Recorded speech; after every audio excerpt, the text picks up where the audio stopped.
Good afternoon, folks. We are live once again. Let me get everything loaded over to the right layout, and we will resume work on the factories, plural, in Factorio.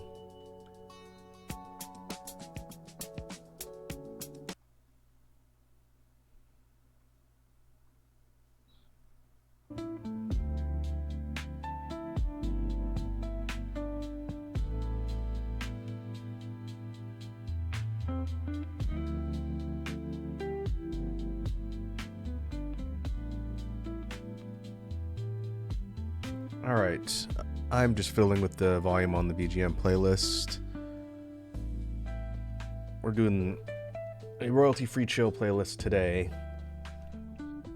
I'll leave the volume there for now. Let me know if it's either too soft or too loud. And I see Red Dragon's here. What's happening, Red Dragon?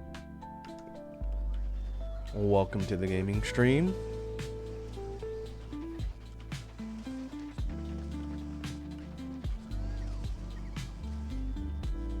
What? A lot to talk about today. And so it's been, I believe, a couple weeks since we last streamed Factorio, and there's kind of a lot to talk about and a lot I want to do today. So this might be a bit more kind of explanation heavy in the beginning, but I think it'll be interesting since not only the Volcana space, which we're in now, has changed a bit, but also our main base on the starter planet Novice has changed a bit. And so I've done a bit of work on the save off stream, and I'll talk through all that and we'll make some progress. And Dragon says nothing much. You? I'm doing all right. It was busy. Usually on Thursdays I have a lot of meetings at my job, so I spent the majority of my day on the phone talking to people.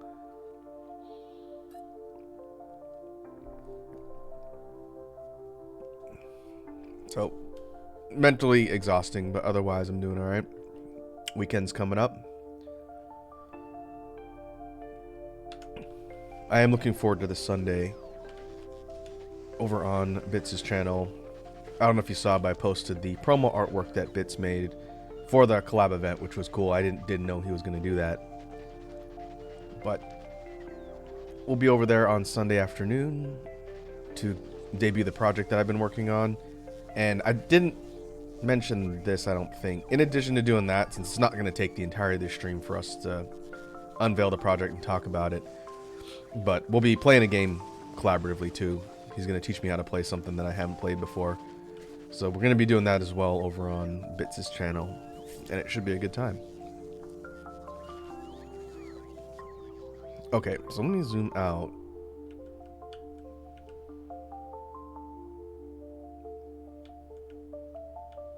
Her Dragon says, what game? It is a surprise. You just have to tune in then and see.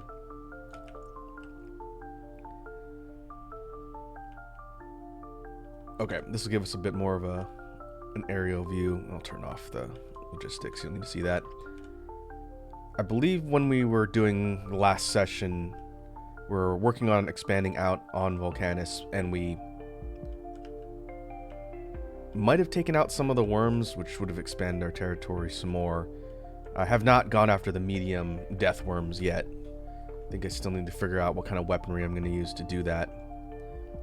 But our overall influence in the main section that we started in has branched out a bit. I retooled some of the production in the main site, and it's not super organized. I might rip some of the stuff out and clean it up later, but for now, it's alright.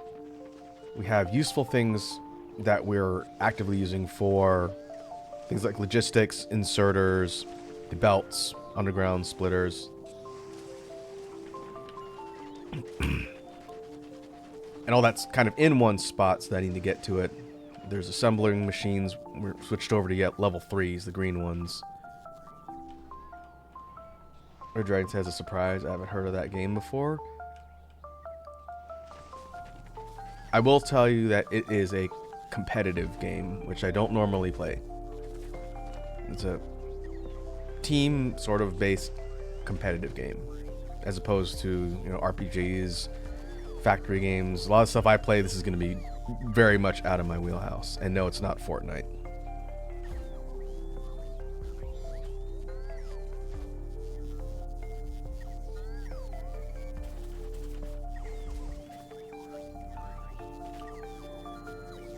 Alright. Need to double check. Some of my spots are stalled. And that's no good. There's a lot to manage with how you get some of the basic resources like stone on Volcanus. And originally I had set up a bunch of things to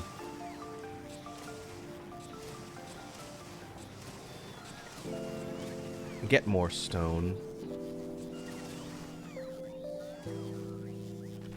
which I think that's why these are up here.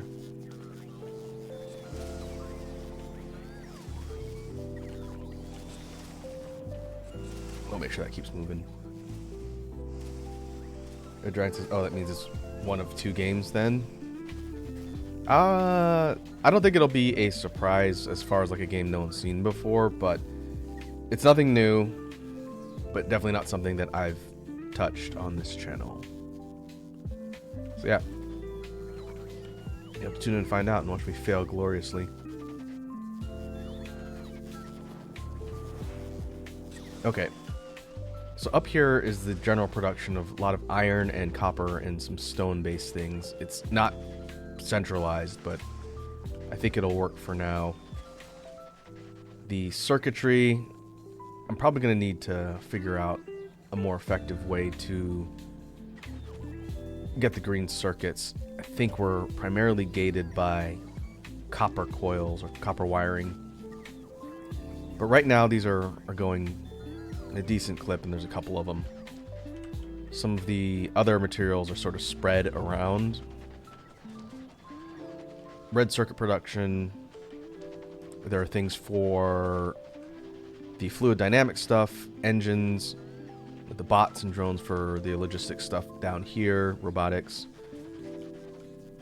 productivity modules,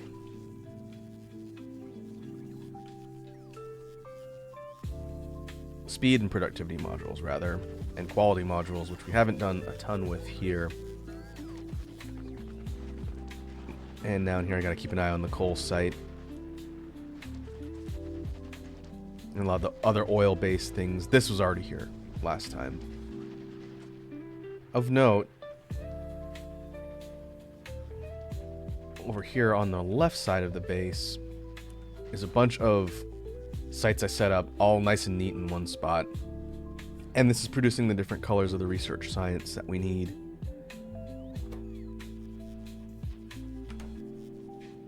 I'll be a little bit slow, but this is the start of where I'm going to be doing my research going forward, because this over here, this rainbow facility, is the new site for all of the research on the tech tree. And there will be a lot more research to get done when we get to a new planet and we have to get another color. I'm in the process of researching all the things with orange, the metallurgic science pack. And I might queue up another one of these, but I just finished researching some weaponry, which we're going to talk about on the main planet. And so this is one of the biggest things that I finished. It's set up a little bit more robustly than what's on Novice, and it's more compact so that stuff's not flying all the way over from the other side of the base. Essentially all the research science is coming from right here. Orange, green, oh, red's up here. Red, green, silver, blue, purple, yellow. And I think it's blue circuits. I am actively working on producing more, since that's kind of a choke point right now. There's not a lot of blue circuits coming in. And we were up here. I think I'm going to try and do couple more sites like this to do the blue circuits, but the problem is green. I think I need to start with green, get a ton of that going, and then that'll let me pop down more sites like this to make more of the blue, which will make the yellow science faster.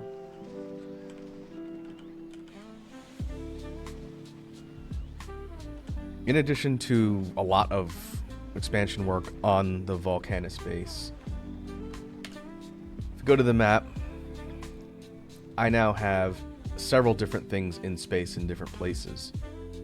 In order to centralize research here, which is ultimately going to be my goal,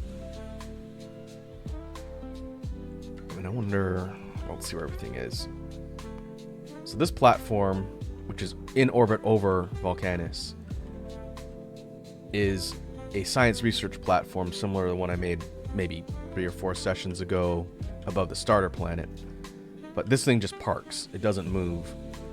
It sits above the planet and it pulls down different meteor types or asteroid types and refines them into the materials for space science, white science down here. And then it ships the stuff back to the planet so that it can be used for research. Now, one problem that's currently going on here is the fact that all of my turrets ran out of ammo. And that's going to be a problem because these large asteroids can actually damage my structures, and we need the turrets to take them out. And I'm hoping it's just kind of RNG luck that not a lot of stuff has been flying nearby, because the ones that give iron ore are what gets crunched down here. It's spat over to furnaces and smelted into ammo for all the turrets, and it gets routed in a circle around the whole perimeter. So I've done some tweaking on the designs, which we'll see on a couple other things in a sec. But for now, I'm just going to let this thing sit here. If stuff gets hit, I put some repair packs here that'll automatically fix any damage. But I might, what's the best way to deal with that? Because there's a lot of larger asteroids that fly around Volcanus, and that's why you need to be able to shoot them down, because they will fly into your structures and they will destroy them if they get hit enough.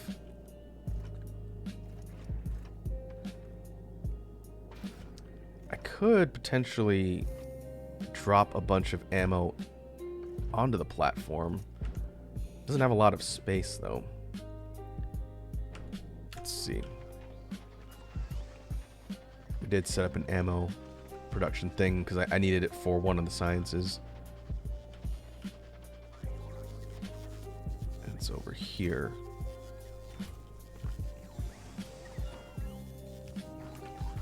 I've learned a little bit about automating rocketry deliveries from planet surface to space as well. I can demo that right now. If we tell the science platform to grab, let's say we want it to grab regular ammunition, 1,000 of them, and import from the right planet. What it should do is go and grab a bunch of the regular ammo that's being crafted up here and fly it into the rocket, load it till it hits its max, and then it'll automatically lift off. I don't have to manually click where to deliver it. The requests are going to automatically get sent down here, and then as long as the supplied item is on the network, then the bots will grab it, throw it in the rocket, and then it'll deliver it automatically to platform. And that's something it took me forever to figure out how you're supposed to do that, but now all the stuff is gonna get delivered here until the total amount requested is fulfilled, and then it'll stop. And so now it's going to load up another stack, only 100 for ammunition, so it doesn't transport it terribly quickly. It'll take 10 rockets. But once it's here, we can put an inserter, tell this one to only unload ammo, so it doesn't pull anything else out of storage. And we can run a belt to intersect with the perimeter here, and it'll start feeding that material on the belt, and it'll start running it all over here. So this is kind of our contingency plan if we get starved for asteroids, just to make sure there's always ammo being run through here, because otherwise we're going to get pummeled over time.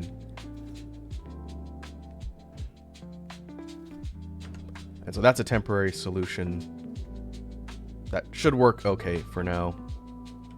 I think I've got it finely tuned so that as long as we're supplied with ammo and asteroids keep showing up, they'll get shot, and then the grabbers of these things on the corner, they'll go out and yank the respective types if they're in range of that box and feed it onto the belt so that the grinders can process them in the respective types of material.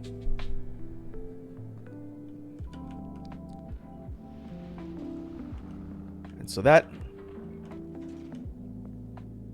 should make this more or less hands-off for now. If we go over to this one, this is another platform that I built. I've done a few of these now that I understand how they work. This one is currently paused, actually.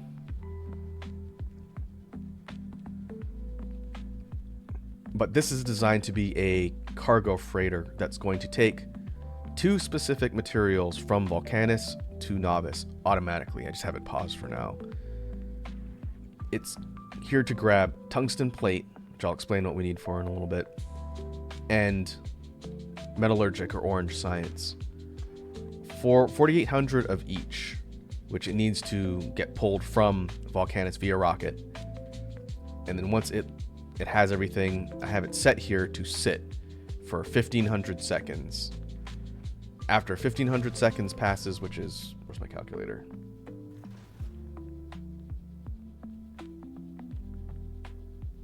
$1,500 seconds divided by 60, 25 minutes. Basically, after 25 minutes, and I'm going to get this down a little bit lower. I just need to build another rocket silo so I can be shipping stuff in multiple rockets.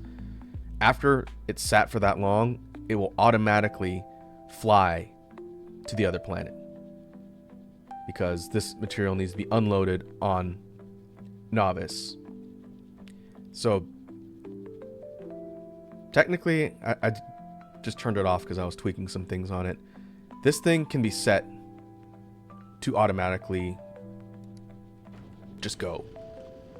And as long as it's got fuel and the oxidizer, which we know we have to craft from all the things in the meteors or asteroids, it will just run this programming in quotes forever. And it's not perfect because the tungsten ships in smaller quantities than science, so it takes much longer for all of these to get loaded up. But when I get it optimized a little bit better so I can shoot stuff into space faster, then this will just zip between the planets, and it's basically like a big semi going from one to the other, and we can see which way it goes. And it goes fairly quick because these planets aren't too far away. And once it stops, it'll stay there for 100 seconds over Novice and just dump all that stuff which you just saw. It just popped out of the inventory because it used drop rockets to just dump all the stuff down to the surface. And we'll take an actual trip back here because I need to run around this planet to show off what we've been doing. But all the stuff that freighter was carrying is just dumped down to the surface and pulled out of the main storage unit here to be sent to wherever I need it on Novice. So getting all that set up is a pretty big deal because that means we can get important things shipped back and forth without having to do it manually.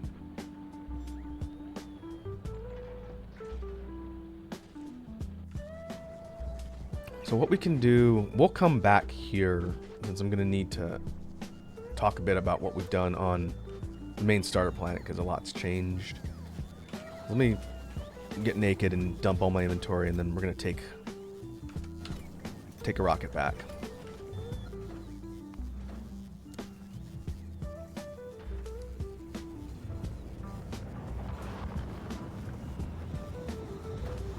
Actually, I gotta wait for this to go.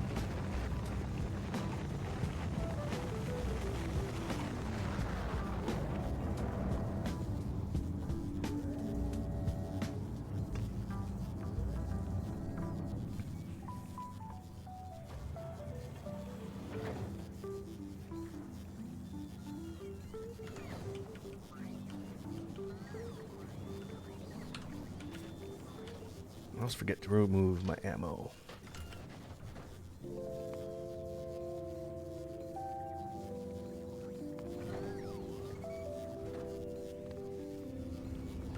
Okay.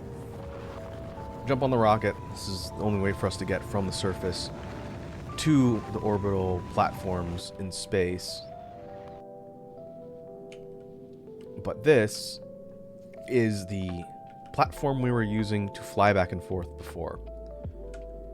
And I've just named it Transport Platform because this is what I'm going to use to actually go between other planets when we get ready to do that. I retooled this whole thing and it's much larger than what it was before. But this thing has a more robust setup because it flies back and forth a lot. So there's no issues with the ammo here. You can see it's cycling a pretty large chunk of ammunition all the way around. And the majority of the asteroids tend to hit the front, but there's coverage kind of all the way around. So this thing is pretty secure. I need to wall the sides just to protect things like the panels, but in general, this is what I use to fly back and forth. So we're going to take this one back to Novice, and we'll park it. If I set it on auto, it's basically going to fly back and forth.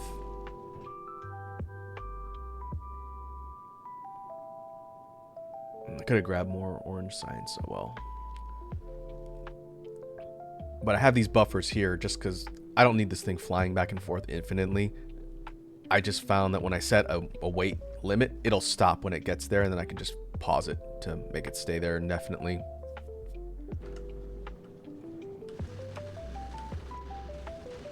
But here you can see the turrets do a pretty good job of shredding everything that's coming in.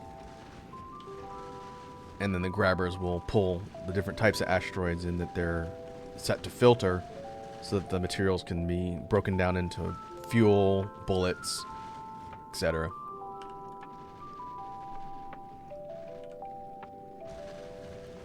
I feel like I'm slowly getting the hang of how to navigate through space now. We're pretty close to being able to go to a new planet. I don't know if we're going to do that today, but soon we'll be able to go to a third planet, and then I'll be starting all over, learning all the mechanics. I kind of want to get the science and research situation squared away on Vulcanus first, but we'll see. We're going to go to the lightning planet after this, which is completely different.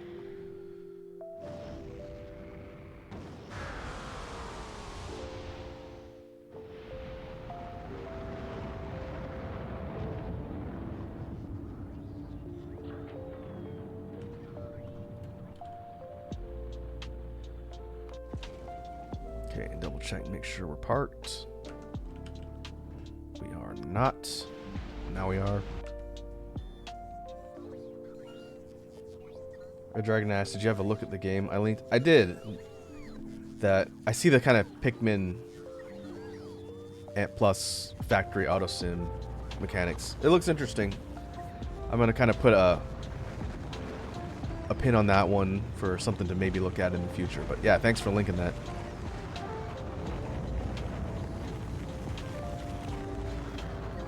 Okay.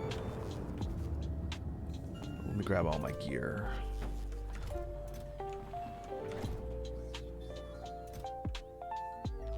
I don't need all of... the mega drills.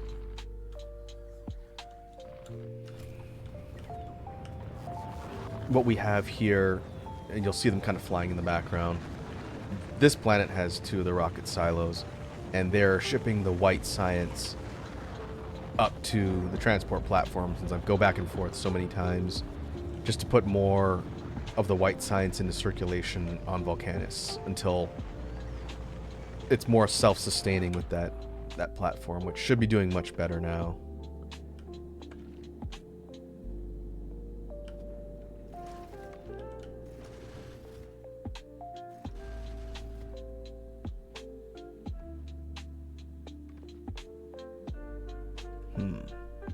Why did it stop? Oh, it might be loading something else.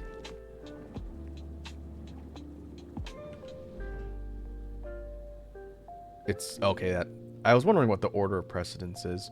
The freighter is currently loading stuff. That's why I need more rocket silos, so that I can be doing multiple things at once.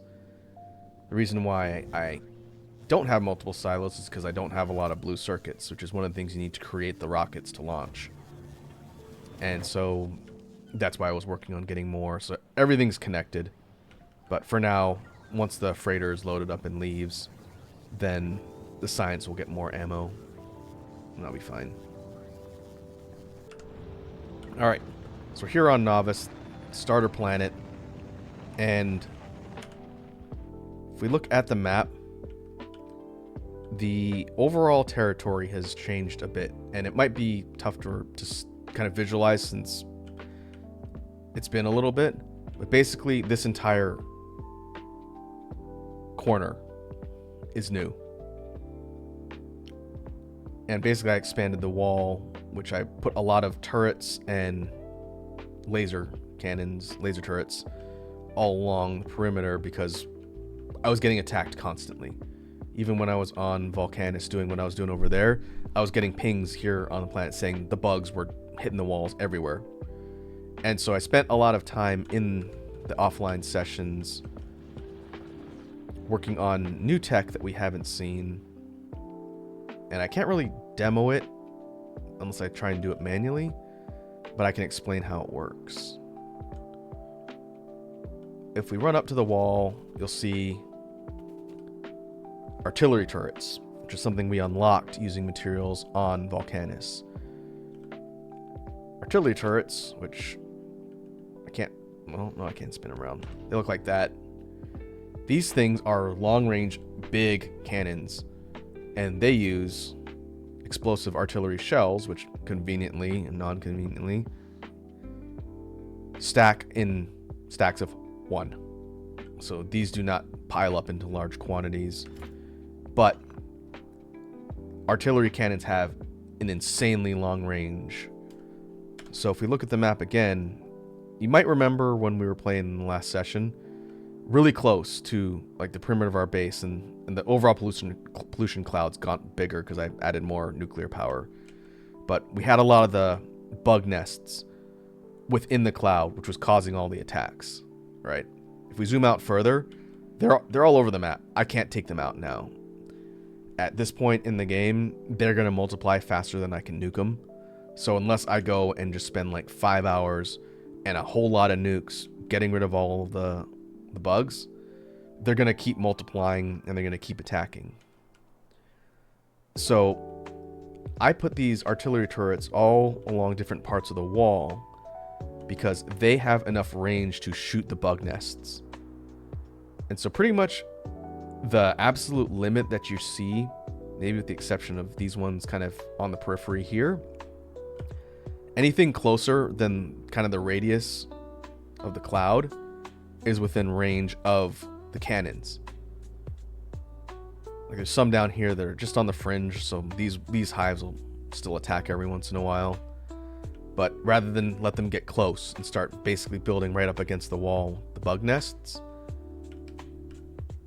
the artillery cannons placed along the wall in different spots basically shoot them as soon as they try and expand. And so it pushes them beyond the immediate radius near the base, and it's basically your way to keep them off you. And that took quite a bit of research to get the tech, since the range is one thing you can upgrade down here in addition to the damage, in addition to the firing speed of the turrets. And so this one takes 64k science, which is like 3 hours. Like an hour and a half if everything is researching at the same time. But that means systematically, as I've been playing offline, every time I upgraded the range of the wall defenses, it pushes the bugs back further, because it means their firing range goes up. And so that's been my solution to getting attacked constantly here. Pretty much every section of the wall has at least one turret that has a range that can fire to its max to keep the bugs away. And the drones, which I need to fix this. The drones are positioned so that they can fly shells from where they're being produced in the middle of the base to wherever the wall needs them. And for anything that comes up to attack, the turrets and laser cannons for now will kind of deal with them. But that means our defenses here are more or less hands off for now. We need to kind of keep an eye on how strong the bugs get, since they do evolve. And if we're not upgrading our tech kind of in line with that, eventually they will be stronger than the basic defenses. But you can also see the green ammo that's running along. This is uranium shells. I cycled all of the perimeter ammo that was red before, and now it's all green. Some of these ones still have the red rounds in there, and once they deplete, they'll fill up with green. The green does way more damage, so now all the cannons are using that, especially the ones that I built in the addition. Here you can see the nuclear reactor site. This is potential Chernobyl. This is what is supplementing the power grid now here on the planet. And now I've got all this space to add more if I need to.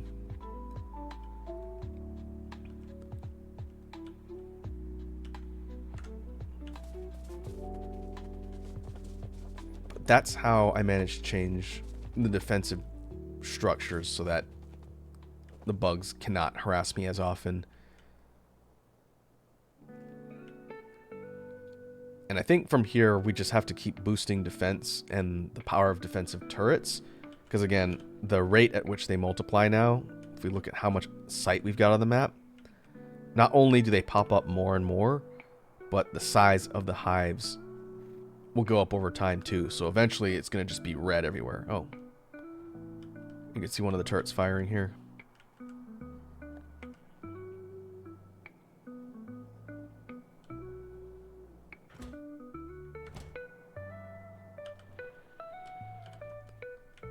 Means this one in the corner.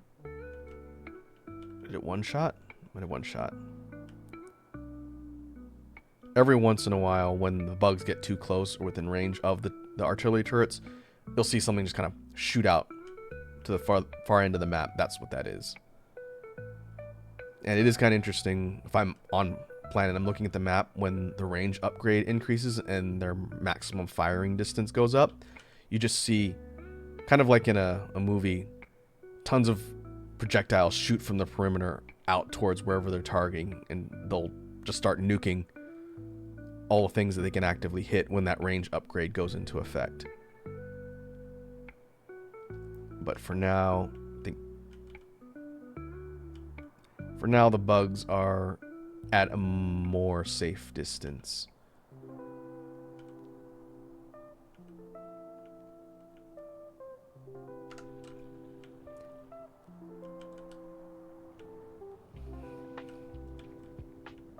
Okay, so what else has changed in the main base?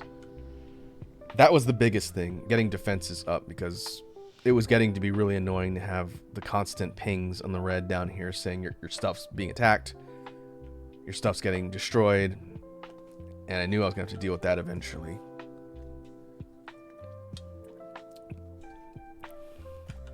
I started putting some of the production that I need for things in a lot of this empty space since it's not being utilized for anything. I also leveled a lot of the cliffs that were inside the base. We can craft cliff explosives now since I started shipping some things over here, calcite specifically. But a lot of the space that I'm currently standing in and the stuff that was over here used to be cliffside.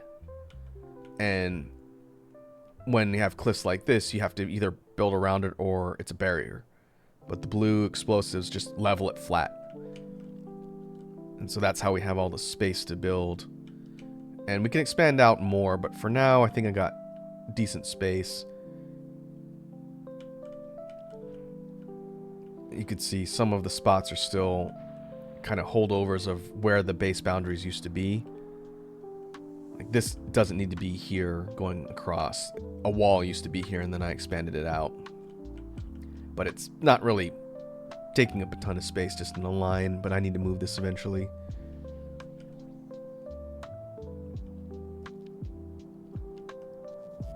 What I'd like to do, and I don't know if I'm going to do this as the main objective today, but ultimately I want to retool how some of the mining and smelting works, because these are still coal furnaces over here.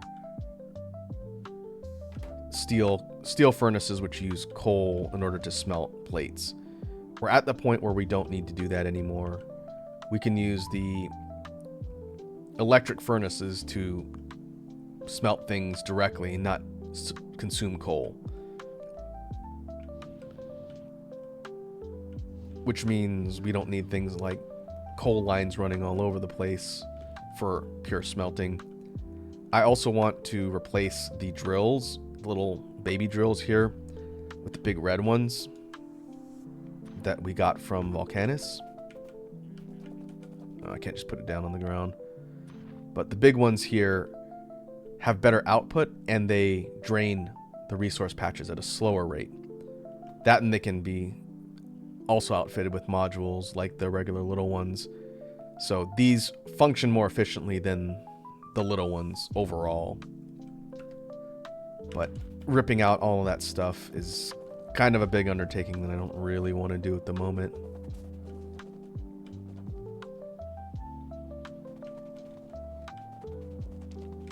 I did do that down here. These were all coal furnaces before. And now they're just regular electric furnaces.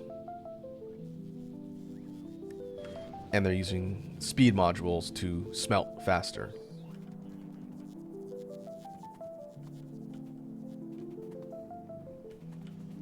So I think we have a couple different options for novice, and I'm kind of weighing the options on what I want to do. We could leave the first base here since it's not really doing much. It does research things and we keep it supplied with different colors of science. It can do that.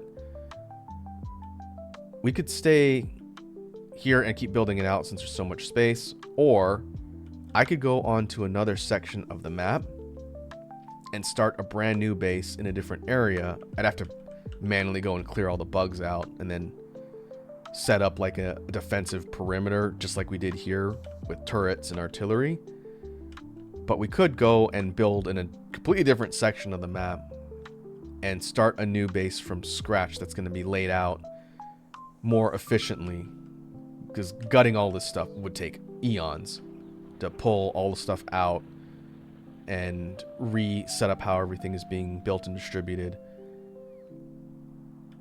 So I'm kind of the idea that if we go and settle somewhere else, it might be annoying to go into combat and clear all of the hostiles out so that we're not being attacked. But we could have the opportunity to set up a brand new base completely from scratch and then lay everything out the way we want to. And so that was an idea that I had for the stream today, since that's a bit more active content instead of me just tweaking little builds. I want to go check in up here. This is a site that is actively producing the uranium-235, which we need to make nukes. And I put this here because it was out of the way.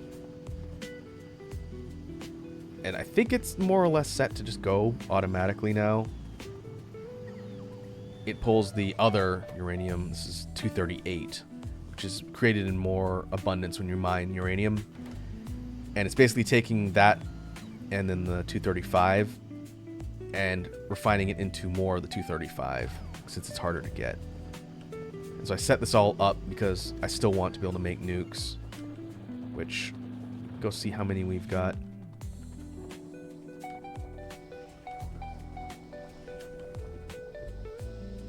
Oh, it's raining.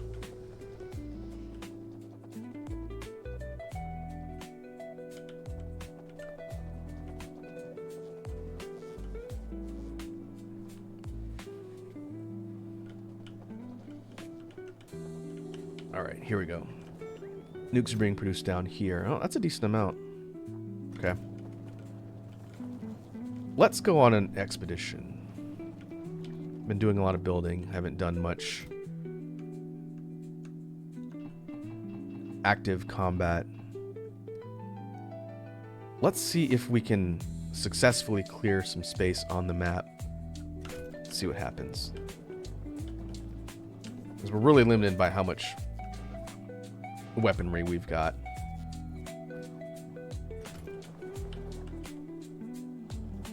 This will be an interesting experiment. Because I would like to have a base set up that is more efficient with how everything is located, how stuff's being produced, and all that. It's just, I can either take 10 hours plus to redo this one, or just start from scratch, since there's no real limitation on system resources for building on the map that I've seen. If we do another massive base, that might cause the game to slow down. I don't know. I've never run into that. Yeah, it is currently raining from what I can hear. It's been pretty warm this week, but looks like we're getting some rain. To go out and look at my plants. I need to post some pictures of the latest Garden Watch stuff since we haven't been doing the fact redeems. I was thinking about creating a picture channel that's locked down in Discord for just garden updates, since spring and summer a lot of stuff is going on in my garden. So I will think about doing that because plants are doing well this year. I think we'll have a better crop season this year than last year. Which is probably one of the most old man things I've ever said, but you know.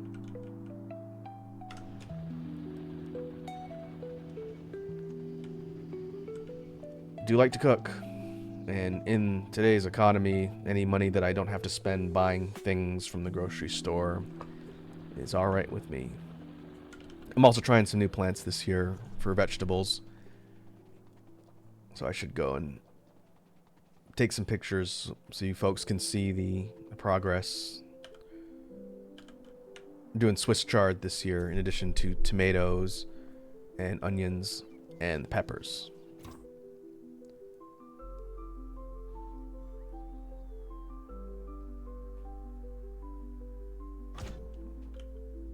Oh, I forget to grab the nukes.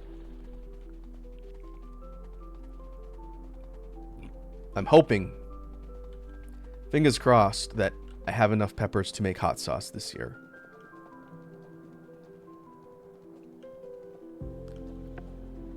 Dragon says, name the channel Old Man Garden. Yeah, that would involve me learning how to film IRL stuff, which is a little bit tricky when you're a VTuber. I could do like videos of the garden, but it's not really a lot of things, so pictures will work just fine. If I had large pieces of property where there was a garden, that would be much more compelling, I think, in video form. But I don't even have a yard, so this is all stuff that's being done like in my house and on my balcony.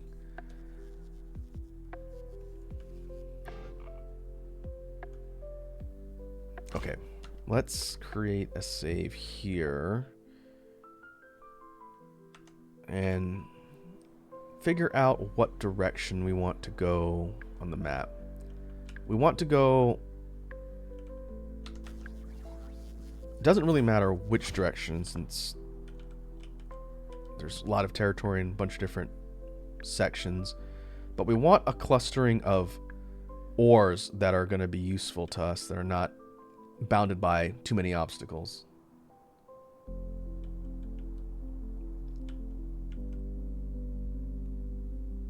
Red Dragon says, well, you have more room than I do. That may be. I specifically did not want a yard because I hate doing yard work. But the balcony space right now is good for plants. Nothing too large. Like I can't put a tree there because it's covered.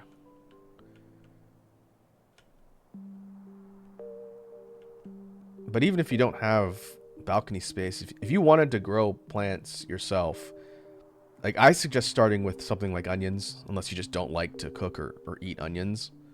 Green onions are very easy to grow. All you have to do is get them from the store and chop off the bottoms, let them sit in water till their roots grow, and then just plant them straight up in some dirt. Put them somewhere where there's sun and give them water, and they'll grow.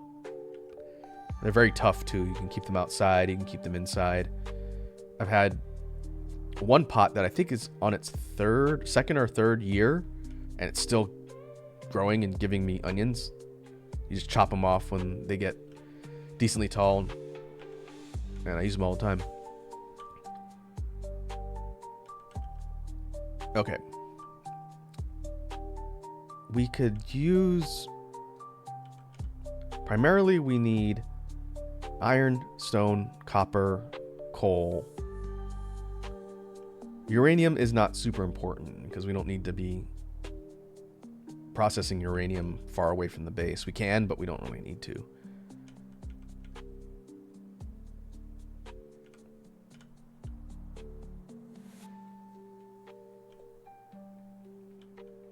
And we could go somewhere. The areas that are not bounded by a square is technically obscured. We can't see what's there, even though we've seen things around it. Anything that's lit up means we can actively see there because our scouting arrays give visibility. So I got to be a little bit careful if I go out, because these areas that are not actively visible might be a lot more dangerous than it looks just on the surface.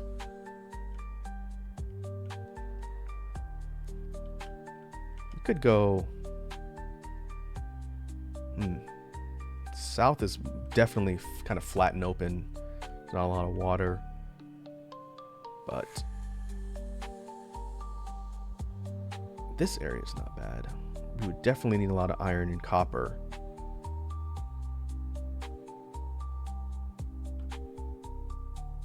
Okay, I'm going to head in this area and see if I can clear things out. This might not be a successful experiment, but I'm kind of curious to see if we can make our way into an area and start setting up, which means we need to make sure we're geared properly. Got weaponry. We're going to need solar, I think. Another problem that we need to be prepared to deal with is not having power initially when we get down there. And there's a couple ways to deal with that. We could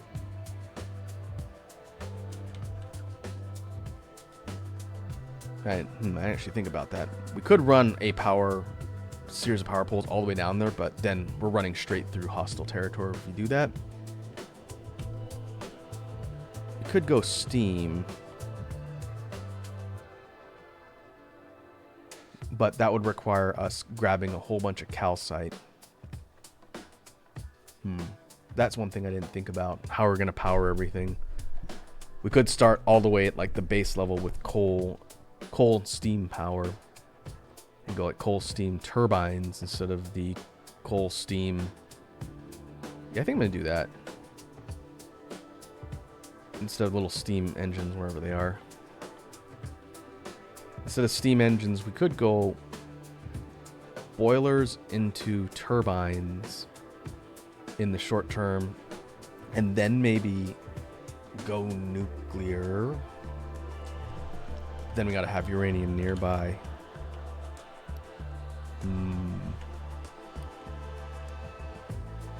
That might make sense to go down here then.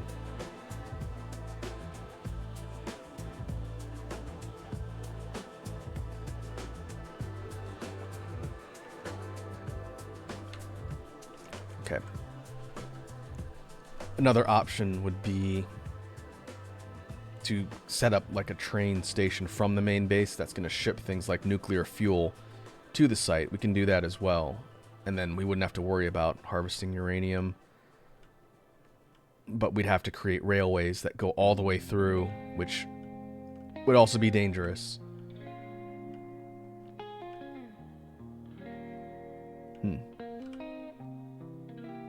Well, we know for starters we're going to need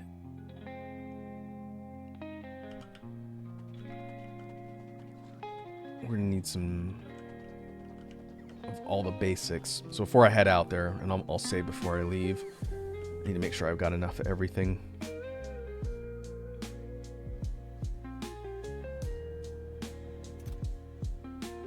I'll need more pipes.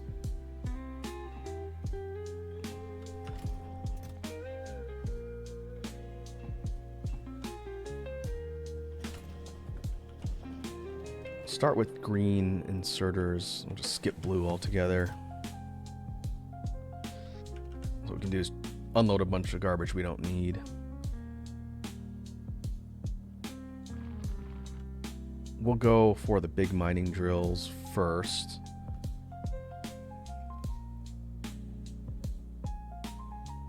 And I don't need any of the space stuff. We'll drop that off.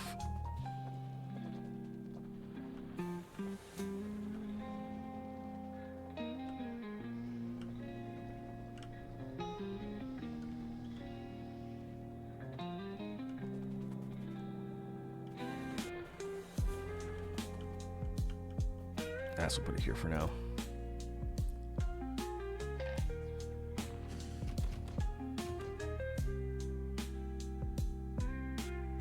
We'll need chemical plants and refineries eventually. Some cliff explosives to level out any immediate areas. We might be going back and forth if I can successfully get a foothold. We're also going to need walls.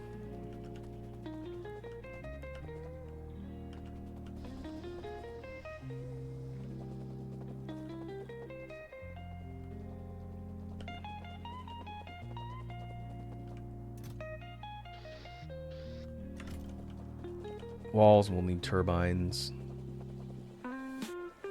One potential problem we might have is if we go down there, we nuke a bunch of the bugs and start building. As soon as we get power set up, it's going to start creating a cloud that's going to piss off all of the bugs in the immediate area. So we might actually have to go and clear a decent amount of space. And boilers. I don't even remember where I put those.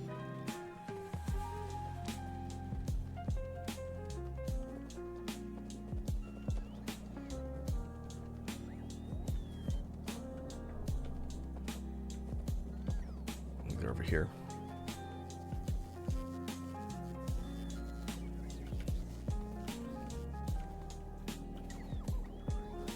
Maybe not. I might not have ever set up crafting for boilers, because I haven't used them in so long.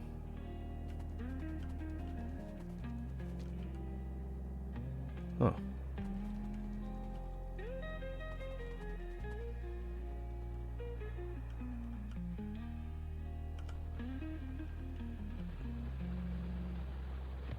Yeah, they're all over here. This is what we had powering our base initially.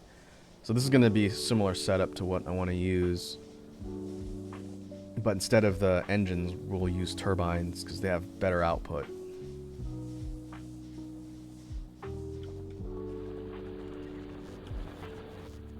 Oh. Oh, these are all empty. That'll be an issue to deal with later.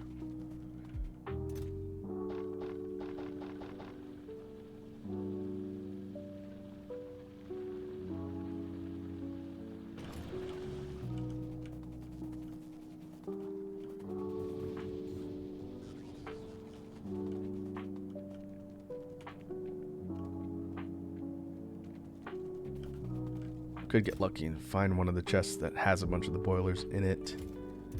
But I honestly don't remember. It's been probably 60 hours plus since I even had those in my inventory. Oh, we'll just craft some.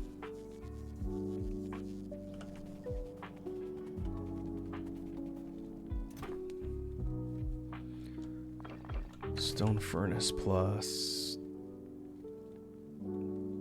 pipes.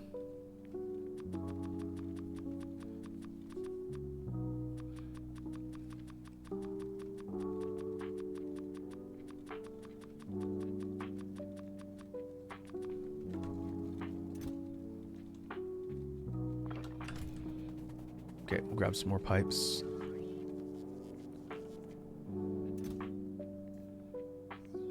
And we can use ammo that's in the tank too. There's a bunch of uranium rounds in there.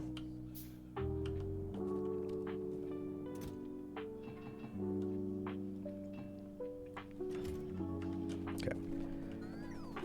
This will be an experiment. It's either going to be somewhat successful or be a horrible failure.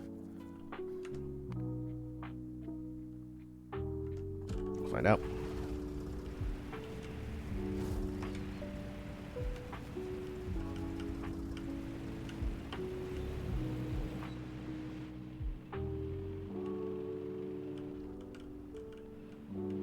Now it'd be nice if the tanks had the ability to fire nukes. They can't.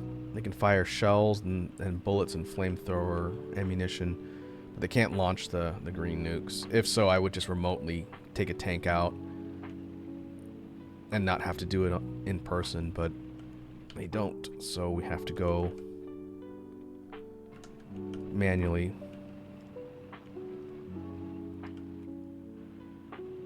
And since I could see, at least with my scouting visibility, where the hives are currently located on the map, I'm going to try and go around as many as I can. If I absolutely have to push through till I get to where I want to start, then I can get out and bomb them. But if possible, if I can avoid drawing their aggro when there's a lot of them.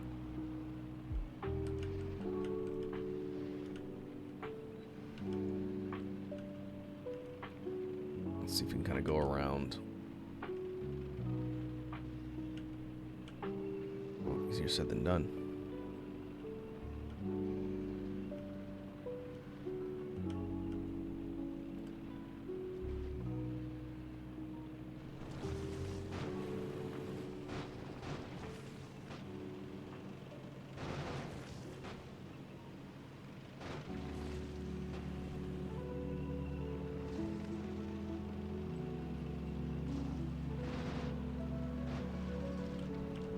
Okay, I'm gonna have to take out a couple of these directly below me. If we just shoot through, we're faster, but then we're gonna have a whole train of angry bugs on our behind, which is no good.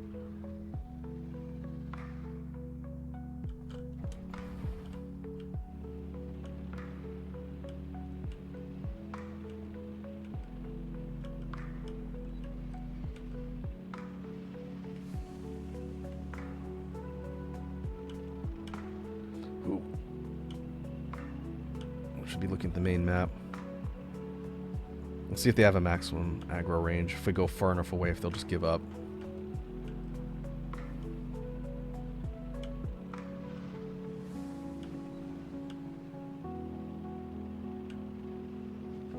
Oh.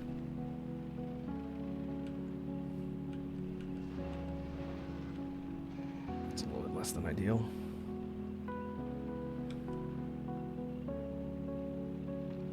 Now we're in unfamiliar territory. I don't have eyes down here.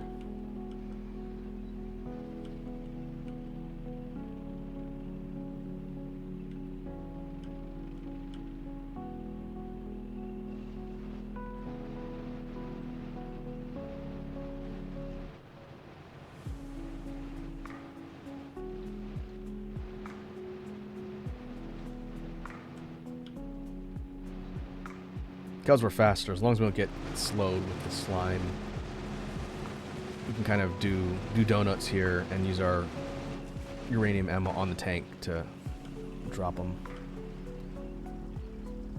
And I just realized I forgot to grab solar. So I can't put down more eyes, which is not great. But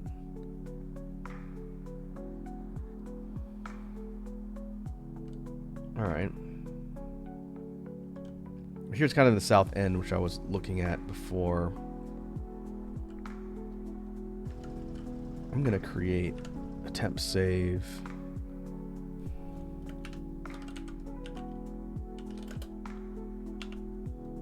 That way, if this goes sideways, we can just reload and do something else.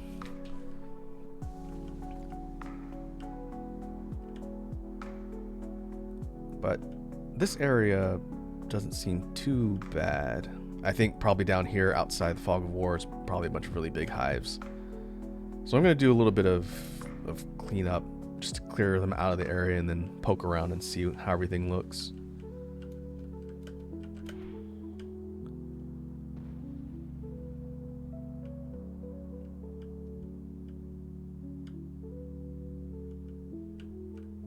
Oh, I should attack my tank.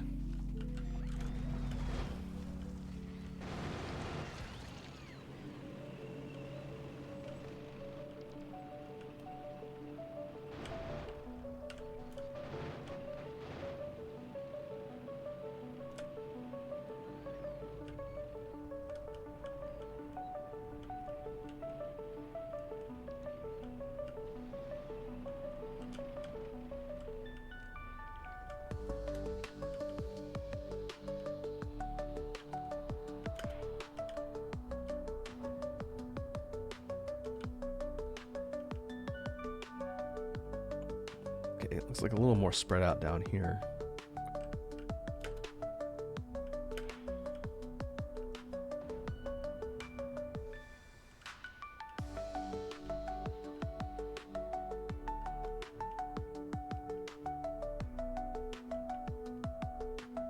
It's not a bad clustering down here. We do need to be somewhat near a small body of water if we're going to do initial steam power, though. This little tiny strip of water, this lake, might be our best bet. But let's poke around a little more.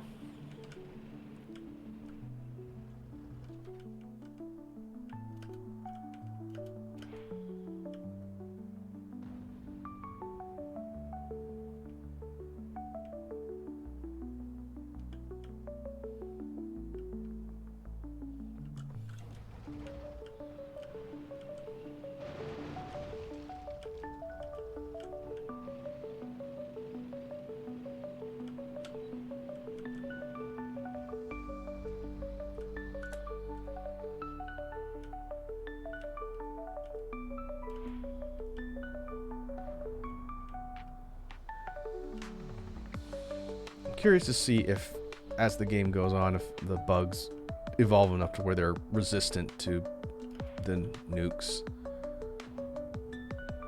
I think, well, how long is this save?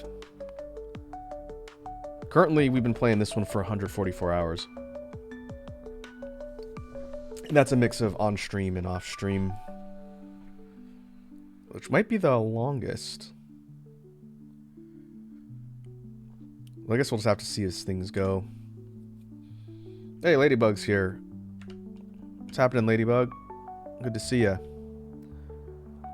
Welcome to the Factorio stream, where we are occasionally productive.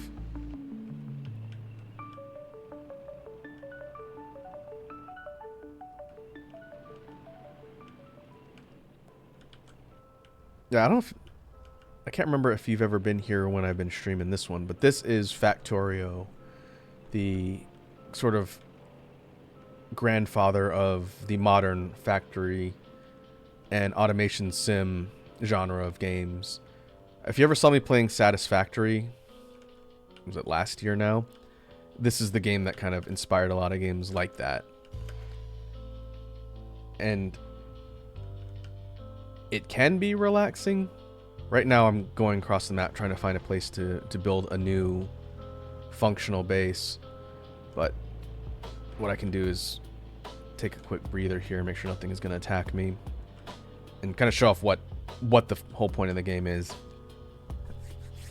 So when you start up in Factorio, normally you're an engineer, this little dude right here, and you are marooned and crash landed on an alien planet. And you have nothing but your suit and some basic tools.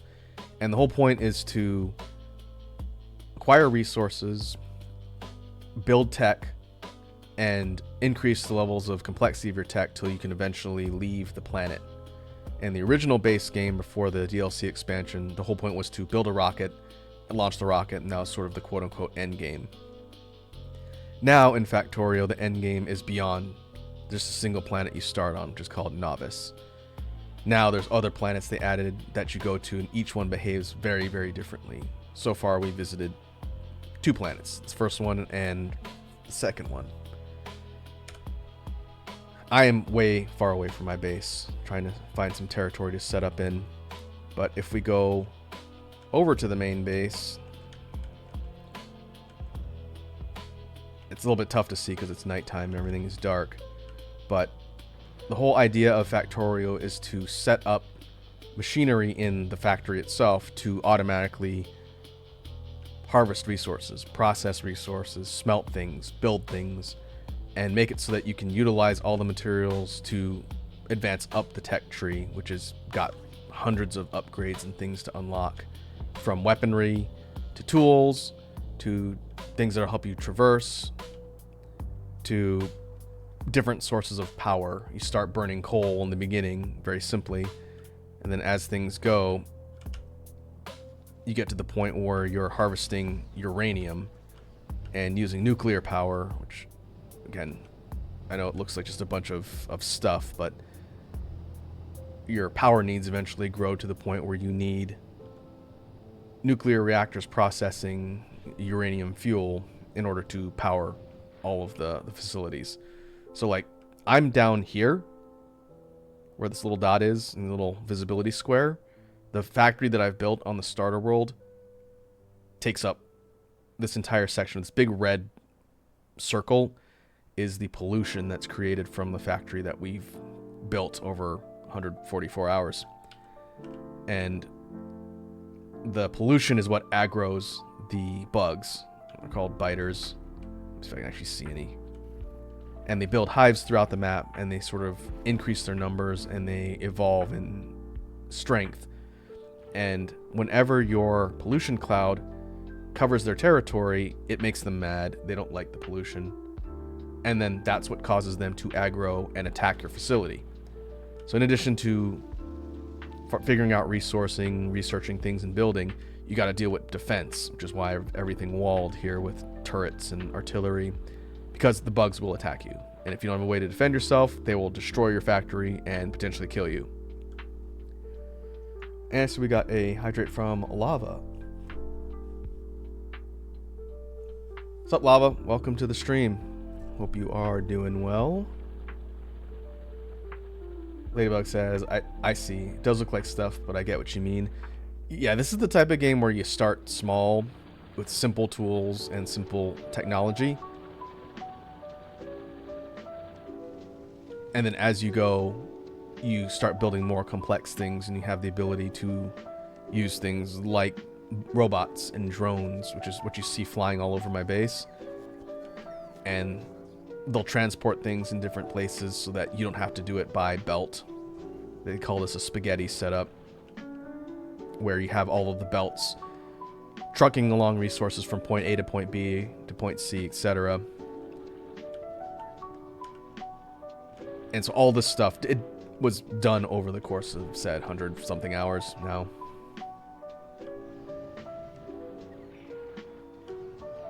Ooh. We have another bot. Goodbye, bot. It's 2 days in a row. Lava says, well, I guess I could say I'm doing well, as I don't hate myself as much as I usually do on most days. So yes, I'm doing well. That is a really complicated answer, but I think that is good. Hating yourself is not good. But either way, feel free to chill and hang out as I talk through a very technically complex game, which is this playthrough in a nutshell. And we gotta stretch from lava. To kind of wrap up the really simple explanation of Factorio's gameplay loop, in addition to doing all this work on planet with the expansion that was released, was it last fall? We get off-world into space to build and harvest resources that are going to allow us to further our tech in space. And we build platforms like this. This is what quote-unquote spaceships look like in Factorio. These are what allow us to move from different planets. Currently, I have my stuff more or less parked, I think. But we can use this type of technology to fly to other worlds. And eventually, we're going to fly to our third planet, according to the space map. Novice is where we're at now. This is our starter planet, named such because it's where you begin the game. Volcanus is the second planet that we've gone to. You can do these in any order. People mostly recommend you do the volcanic planet next because it has a bunch of useful tech that you can get at easily. But we also have Gleba and Fulgora. Gleba's like a really jungly organic planet.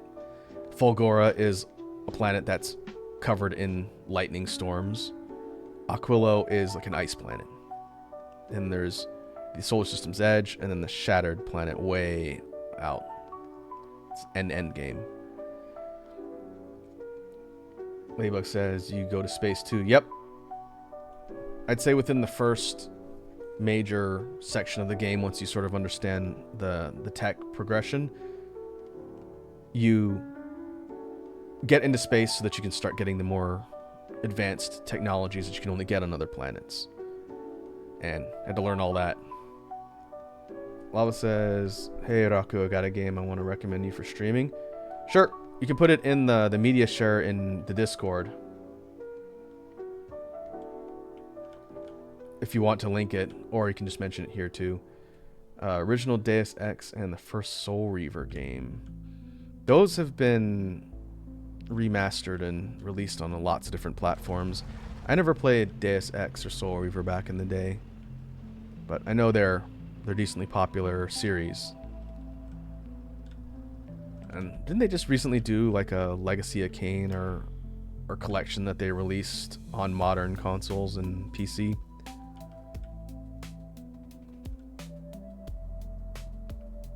I remember hearing about that. We probably talked about it here on stream too.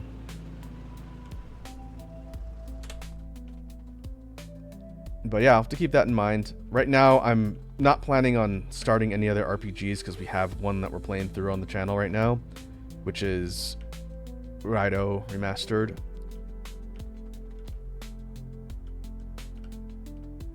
And that game is a lot of fun. I've been enjoying playing through that. But we'll see whenever we get through with that one. I've got some other things on the potential docket that I'd like to play for the channel.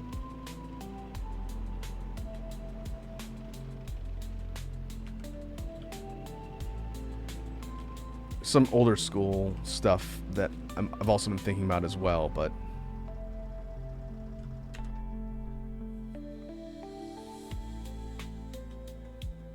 Red Dragon says we were talking about it. I was saying I wish they remastered Soul Reaver and then they came out with it.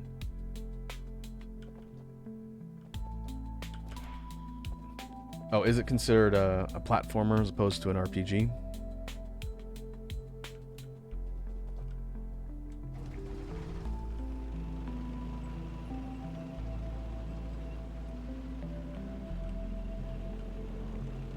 Yeah, what I'll do is I'll keep that in mind. I'm always down for people recommending me things to check out, and especially if I haven't played the originals back in the day.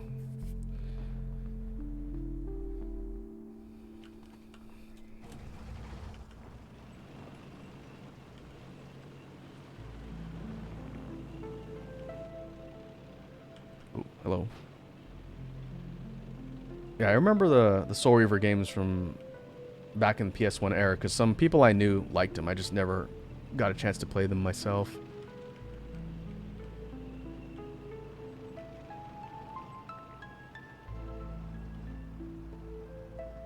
Okay, I'm gonna continue to form like a perimeter, and I think we're gonna try and build a base here near the water.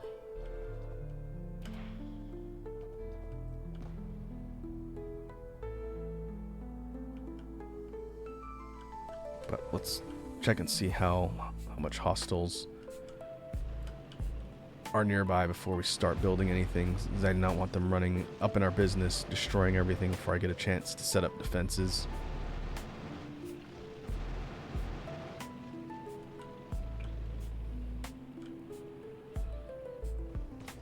I can say, looking at the content planning and calendar for next week, I was talking to Red Dragon about the Monster Hunter Wilds title update.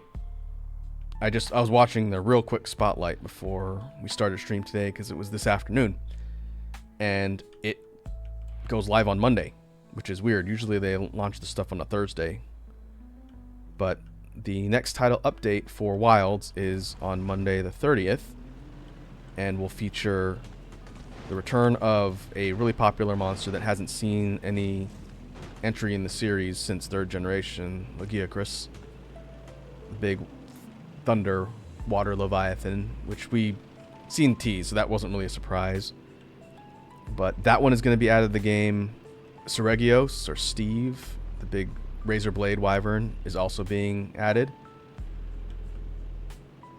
And Arch-Tempered Uthduna is going to be coming at the end of the month as like an event quest like Raidao.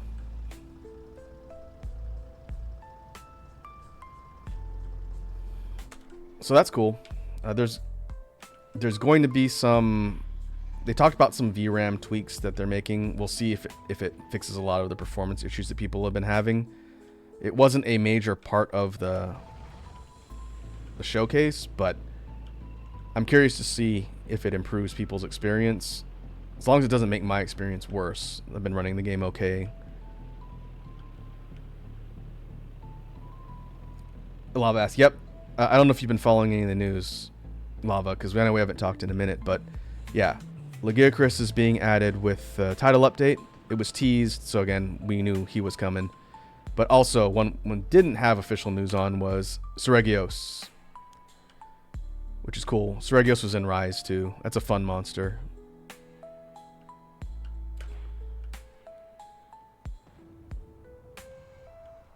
Ladybug says, hopefully it improves for everyone.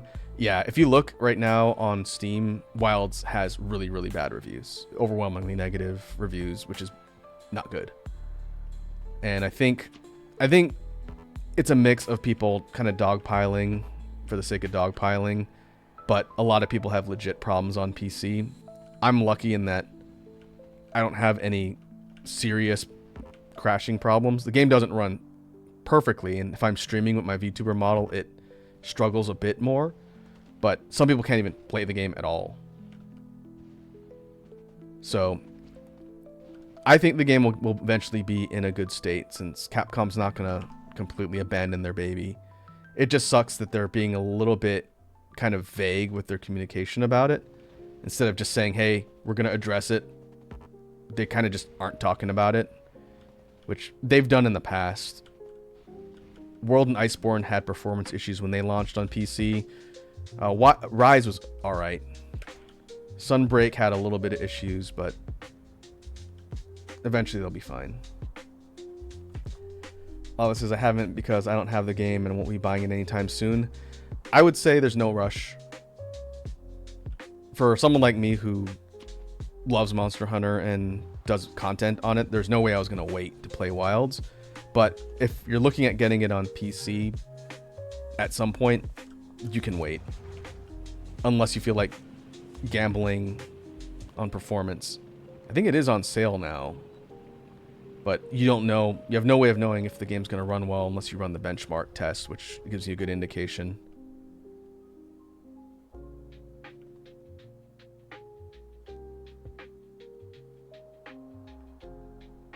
Ladybug says, I got kind of lucky too. It's definitely a nice game, but how they've handled it has been a bit of a sadness. Yeah, the way they've been communicating about it is not good. I think people would be a lot less upset if they just were transparent about what they're planning on doing. rather than just being silent, which is kind of a more common thing in a lot of Japanese developers. Not all, but some of them tend to not communicate as well. But I'm pretty confident that Wilds will eventually be in a good state. Every other title in the series that's been released on PC has gone through similar growing pains. I just think Wilds, as being one of the biggest games to come out recently, has a lot of publicity. So a lot of eyes are on it, a lot of people are playing it, so a lot of people are being really vocal about the issues. And they should be. I'm not gonna, shill for the game and say it's perfect. I've really enjoyed it, and will continue to enjoy it, but some people can't even play it, and that's not acceptable for like a AAA title.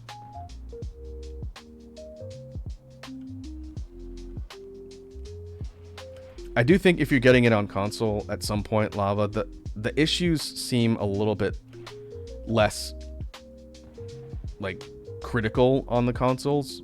I've heard that the PlayStation version runs fine. It could run better, but at least it's not constantly crashing. Some people on PC just can't run it, period.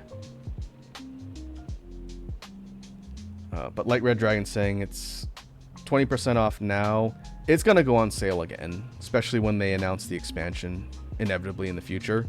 So, in the meantime, there's plenty of other Monster Hunter games you could play.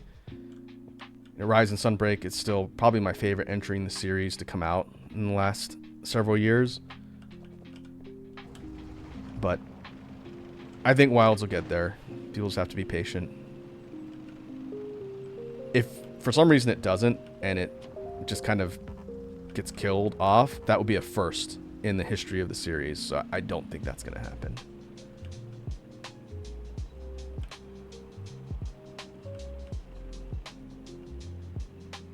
Okay.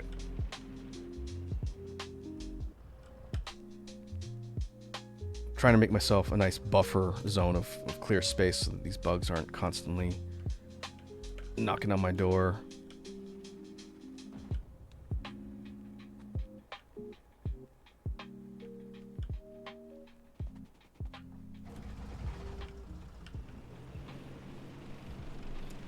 Red Dragon says, not counting the running problems, they say Wilds is a solid 7 out of 10 game.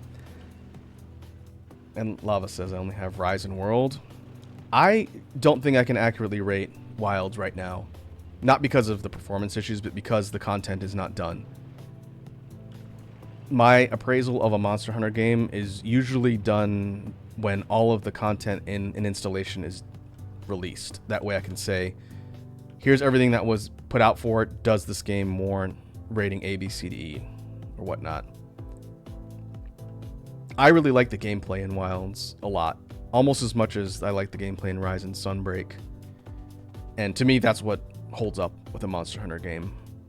I can pass on story and content for a lot if the gameplay is good. If the gameplay bores me after a while, then I will not stick with a game for very long. That's just in general.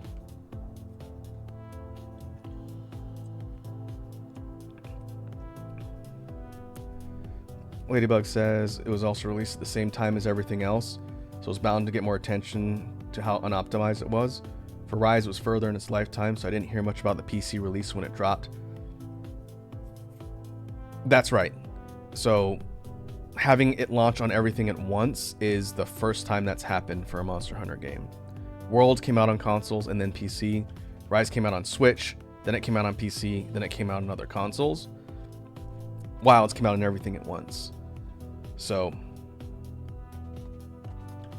it was bound to get more attention one way or another. It just sucks that it wasn't completely optimized. I think it could have used 6 more months in the oven, and it would have reduced a lot of the issues. Okay, let's see. I need to figure out how to establish power here.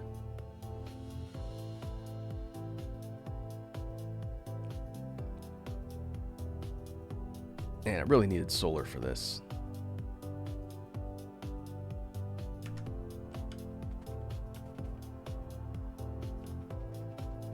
Okay, let's see if we can at least start getting water.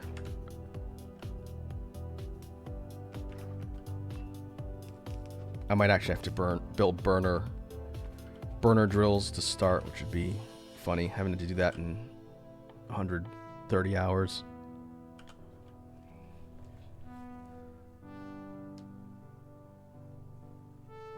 Red Dragon says, gameplay and other little bits that lower the mark for me. I think people are going to be on different sides of the fence for Wilds, depending on what you want out of the game. I really like what they've done with the weapon movesets in Wilds. The Sacred, I think, could have been implemented a little bit better. I don't think the Sacred, by default, is better than what they had with the Palicos and the Palamutes in Rise.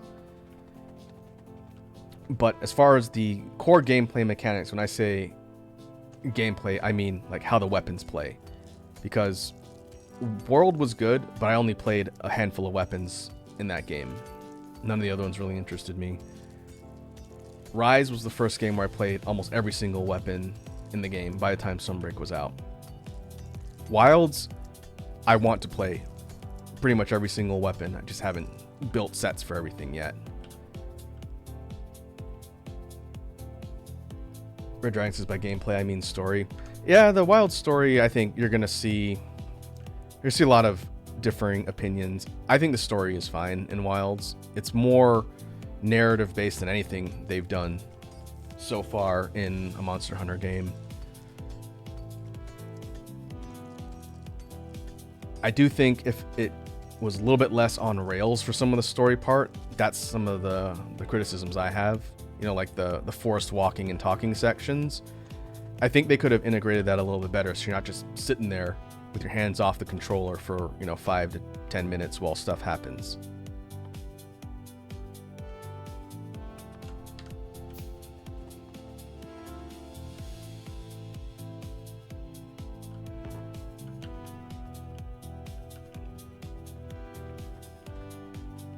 But the presentation of Wilds I like. The characters, art style, environments, and music I think are all very good.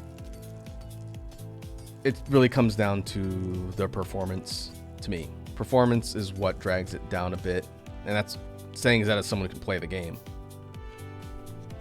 But I'm still planning on spending more time with it.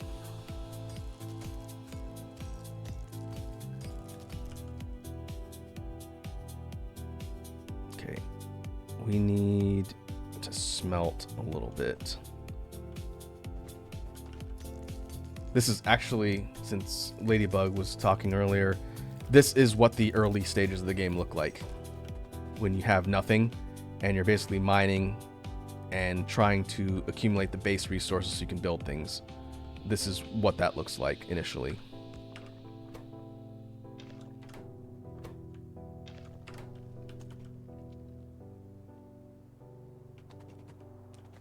Red Dragon says, I've got to go now. It's late here and I need sleep.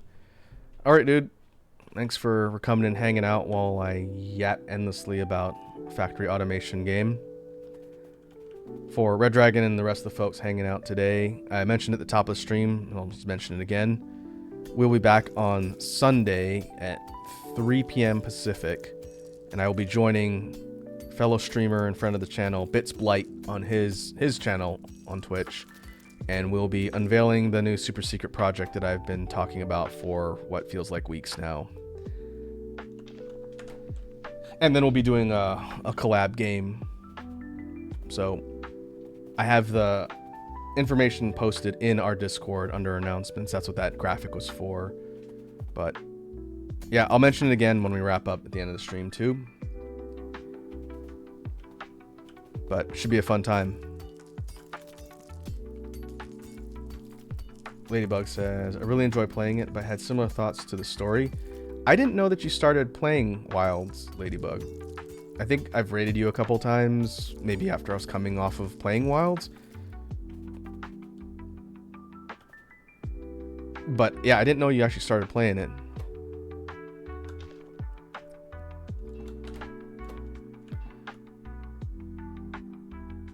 But yeah, similar to what we were talking about before, Ladybug says, I wish it wouldn't take control as much, especially to show off how pretty it looks, since we can't appreciate it much in its current state. At least I couldn't because the textures are really rough at times, but I like playing it. Yeah, I think that's definitely going to impair the experience because, you know, if you're trying to show off the presentation, but the presentation either runs or doesn't look very good because of how the game performs, then no one's really going to get much out of the presentation. It'll be essentially lost. And that sucks. But to give folks some context into kind of my background in Monster Hunter, I started playing it on the PSP with Freedom Unite. And that would have been in the 360 era when I started playing it. And so the graphics and presentation of the first Monster Hunter game I ever played, and I need to do a video on this at some point, and I'll get to it eventually. But the very first game that I played was essentially one whole iteration behind the current console at the time. And it wasn't the prettiest game. It performed fine, but it wasn't the prettiest game. But the gameplay is what got me into the series. And that's what's kept me around. Okay, so yeah. Ladybug says Freedom Night was also my first one. That's the one that got me into the game. It took a little bit, though. I initially bounced right off of the series and actually hated it quite a bit because I played the demo first. But yeah, I'm going to be streaming Monster Hunter Wilds next week after the update comes out. It's probably going to be on the weekend. I got to look and see because I know in the States we have a holiday on the 4th of July. And that's Friday. So I'll probably be streaming it at least one day on the weekend. So when I post the schedule in the Discord, if you want to join up for a co-op on Wilds Ladybug, then just ping me. You can either ping me in the Discord or send me a DM and we can coordinate. Because I've done co-op with other folks here from the community. I might be able to convince Red Dragon to jump on. But yeah, just let me know. I'm down to do co-op whenever. It doesn't have to be on stream either.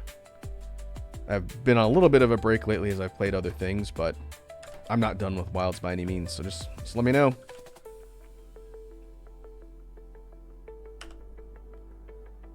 Okay. Let's get some burner drills up so I can get coal. We've essentially gone back to the very beginning of the game for a little bit until we can get power established. Alright, grab some smoothie and hydrate from lava.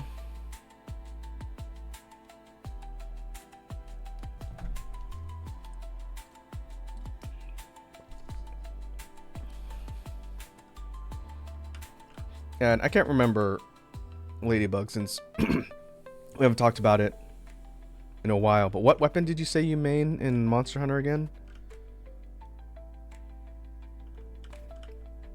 I always like hearing about what people choose as their main weapon. I play a lot of things now, but I am a Gunlance main at heart. I'm playing a lot of Longsword in Wilds, interestingly enough. And I didn't play a lot of Longsword probably since maybe Try. Played it a bit in GU as well, but we've done a lot of Gunlance, Duels, Longsword, Lance. It's probably my third in Wilds, which is nuts because prior to Rise and Sunbreak, I never played Lance, not once. And now it's one of my most played weapons.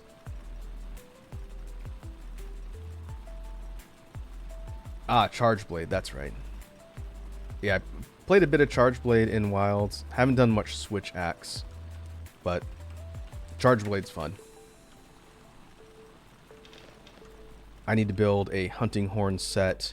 I want to do bow as well, since they've given bow some really neat tricks.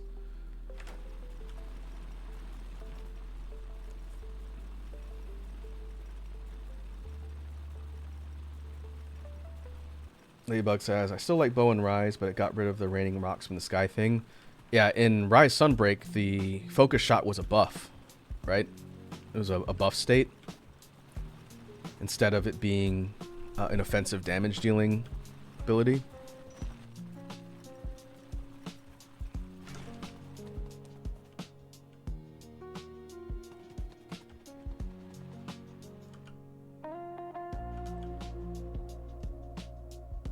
Okay, I need to figure out where I want to run. I need to move my pumps. I don't want to go up here. I'm gonna go to the little tiny lake on the right instead.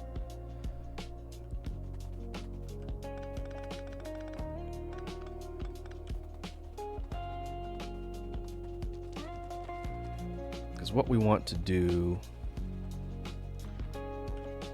eventually we're gonna want some big mining drills. It's okay since there's no power now, we can set everything up.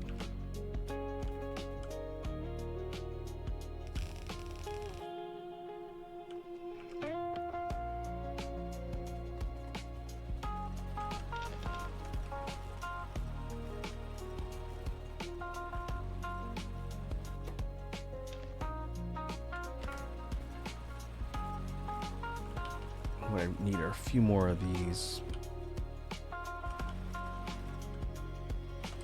That's fine for now.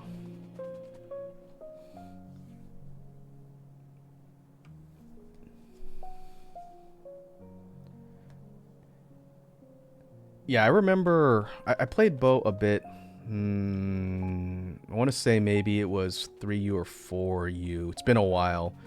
But I remember the bow before they added the arc shot. And they've sort of changed its function a little bit over the last couple games, right?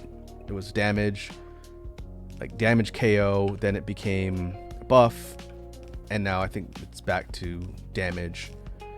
But the bow also has like a perfect dodge, which is really cool.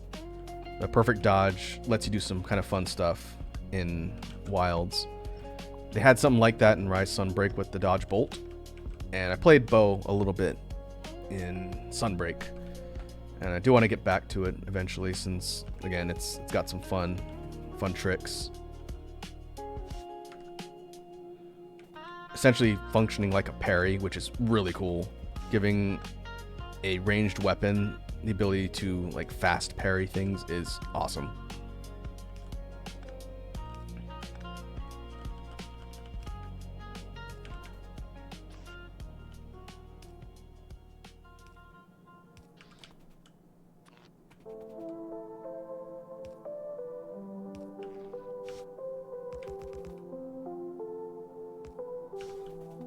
Okay, what I'm setting up here is a line of burners hooked into water being pumped from offshore.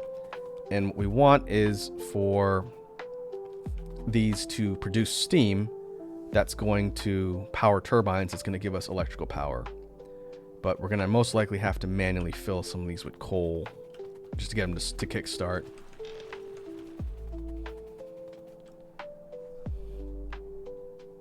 Laybug says, I love the different dodge techniques in Rise. Yeah, because of the speed of that game, the dodge mechanics were pretty cool. I liked all the different soak binds and things with the wire bug. And knowing they weren't gonna bring the wire bug back for a future game. I think most people kind of expected that. But the way they had it behave in Rise and Sunbreak was just different. It was a lot faster. People called it kind of like arcadey, which, yeah, I could see that.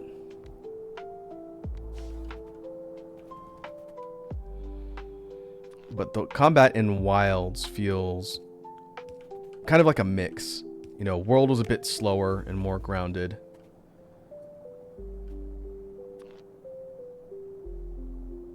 Let's see, how close can we get? That do?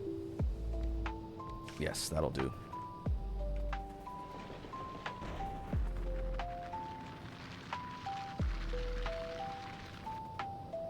Alright, what's our pollution cloud look like? We have to be careful. We're in enemy territory, and as soon as this cloud gets into aggro range, we're going to get attacked by everything out here. The point where I might need to go push further and take out some of these hives directly next to me.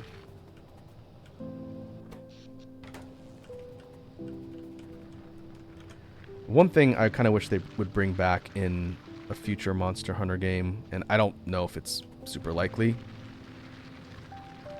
is the switch skill system.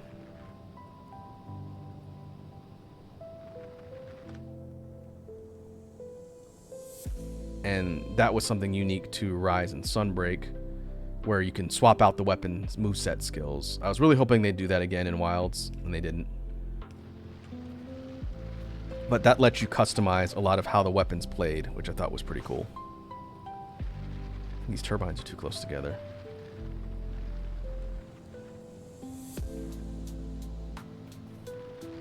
Alright, I think I can fix that.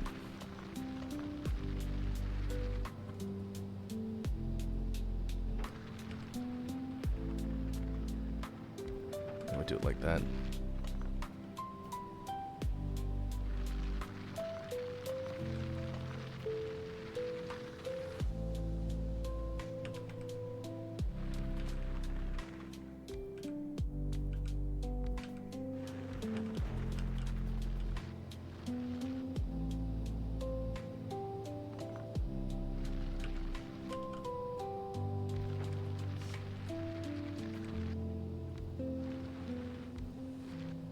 That should be close enough.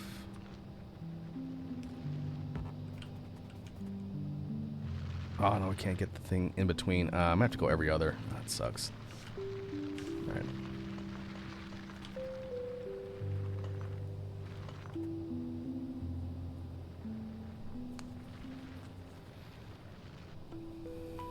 Ladybug, did you ever play Generations Ultimate?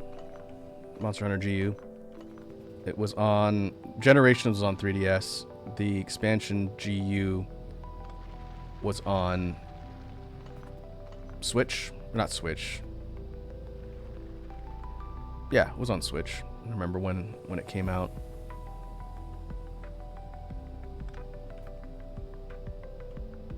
That's probably my second favorite Monster Hunter after Rise Sunbreak. And it comes down to the gameplay.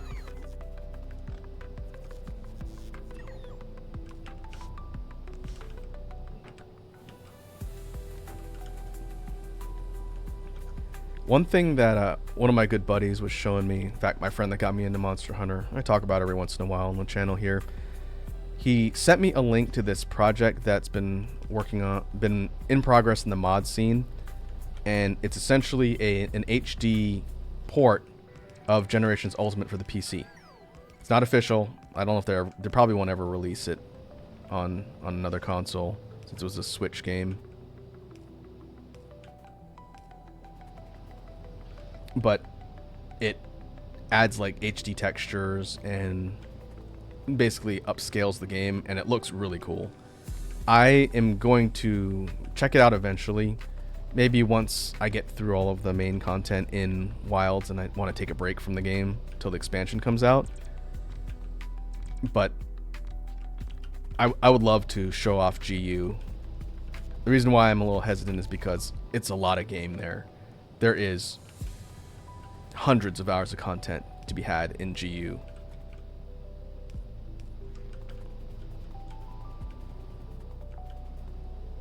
But, and I know there's a way to play the HD version online too, so you can play it with multiplayer, but you have to use like locally hosted servers, I think.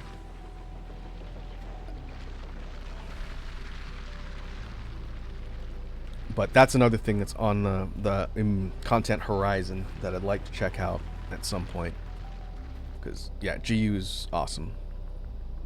And a lot of the switch skill and soakbind stuff you saw in Rise was sort of tested as a concept in GU first.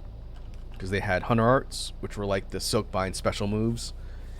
And they had Hunting Styles, which was kind of the predecessor to switch skills.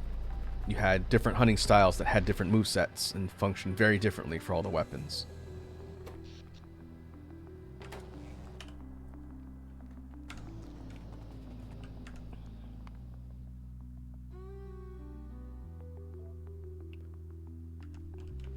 So if I can figure out how to get GU working with the PC version. I might put up some information about it in the Discord. That way, if other people are interested in trying it out, they can. It's just a free mod, from what I understand. You just have to get it set up, and you can play it. One of my favorite iterations of Gunlance, probably until Rise and Sunbreak came out, was from GU. Even though it had one of the most annoying mechanics in Monster Hunter history for that weapon, the style-specific stuff that it got was really cool. And it'd be neat to kind of show that off.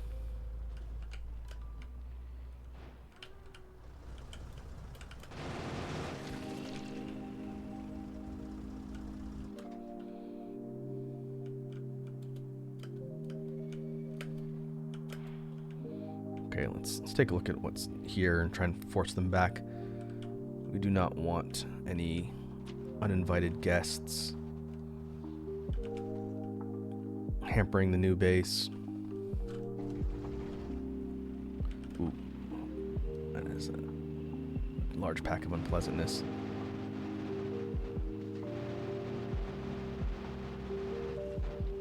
And I believe GU, you can still buy it and play it on Switch. In fact, it's probably super cheap.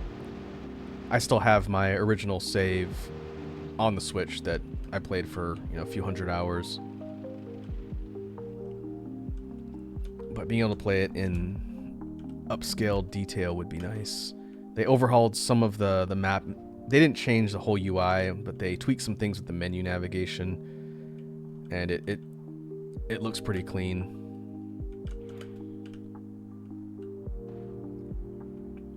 If Capcom did Monster Hunter Generations Ultimate Remastered and just maybe updated some of the quality of life stuff and released it, it would sell a lot. Like, it would probably rival some of their more recent games in sales if they were to just release it in a modern console, or modern platform rather. But I don't know if they're really planning on doing anything like that anytime soon. But that's why we have modding scene. There's a lot of bugs here.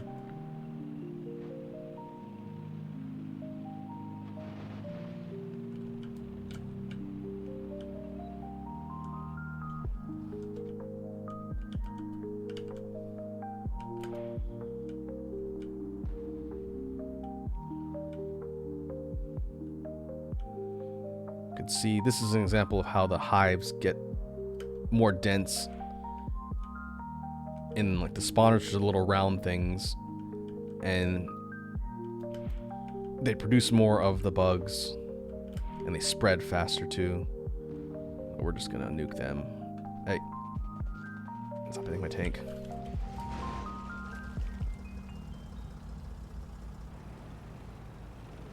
Another potential problem that I could foresee having to deal with down here is we don't have the materials for artillery.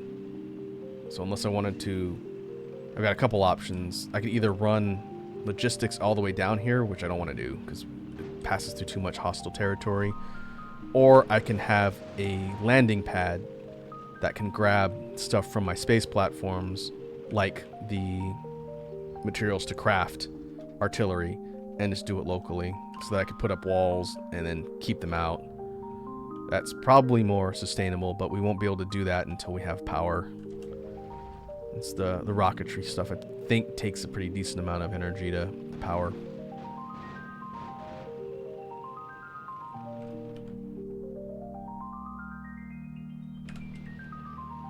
Okay, that should keep them off me for a little while.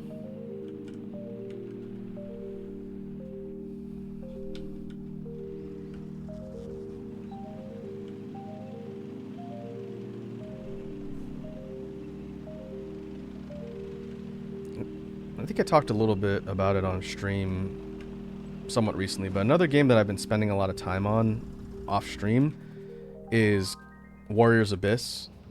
And I'm playing the Switch version, but it's out on everything. It's a Tecmo Koei game, and like the Dynasty Warriors, the Musou series. I played a lot of Samurai Warriors and a little bit of Dynasty Warriors, but I've played a lot of the games in the Musou crossover series.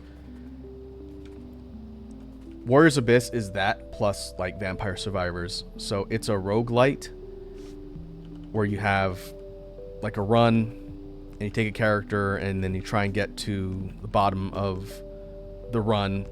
You build your character and try and survive. There are lots of waves of enemies and whatnot. And there's like 100 something characters across the Dynasty and Samurai Warriors games that you can play. Yeah, I like Warriors Abyss a lot. That might be one of my top games for the year. Only kicker is it does not run super well on the Switch. It suffers a bit because there's a lot going on screen. It doesn't suffer to the point where it takes me out of the game, but games like the Muso series, I tend to play on the go because you can, pick them up, run, and especially for a roguelite, you can run through several different runs in like a short amount of time, and it's good to like pick up and put down, just like Vampire Survivors. I just wish it ran better, and it's being patched at some point for Switch 2. I know out the gates it didn't really run at all on Switch 2. It wasn't part of like the supported series at launch, which sucks. I would buy a Switch 2 for that game if it ran at like a solid 60. On PC and console, it looks like it runs great. I've seen clips of people playing it, and I think, man, I wish that game looked and ran that well on Switch. But the trade-off is it's mobile. It's not a mobile game, but it's a mobile experience you can play on the go, which is what I do with the majority of my stuff on Switch.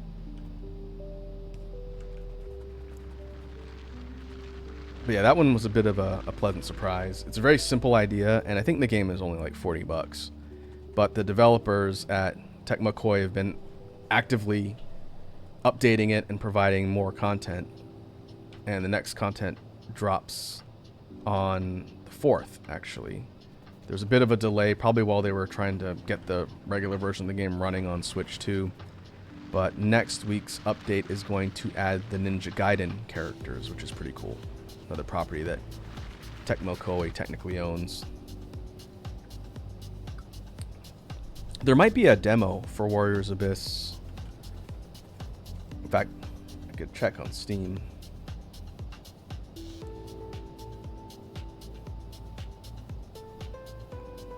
Let's have a look.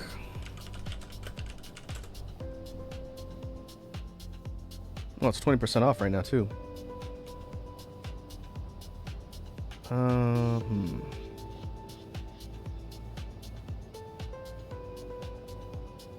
I don't see a demo for it.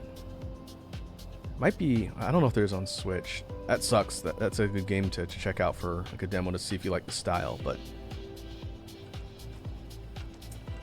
either way, been spending a lot of time with that one.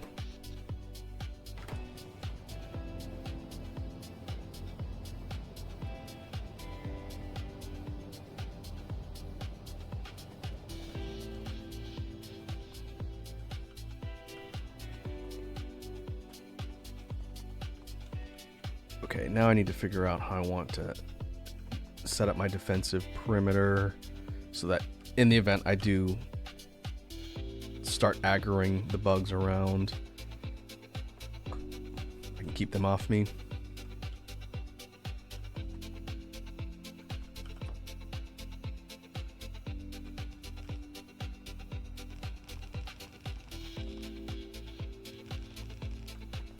I might not actually have enough walls.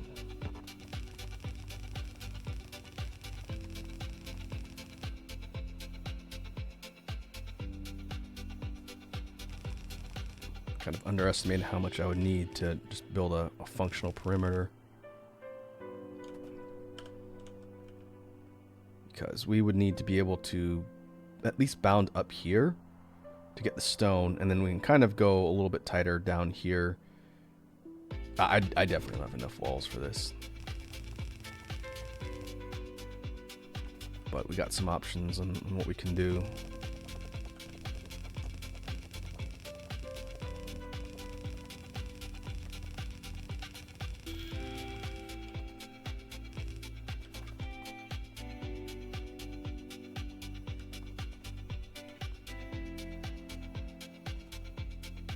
we can start mining some stone and use that to just craft more walls on the fly.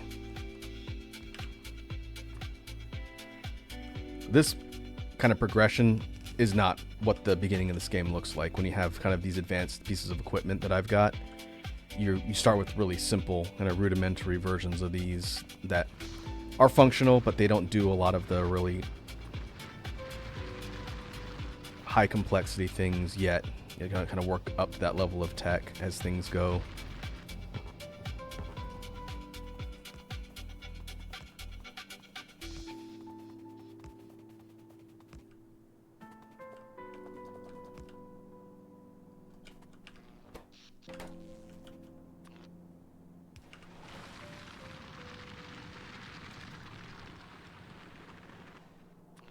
But if we have the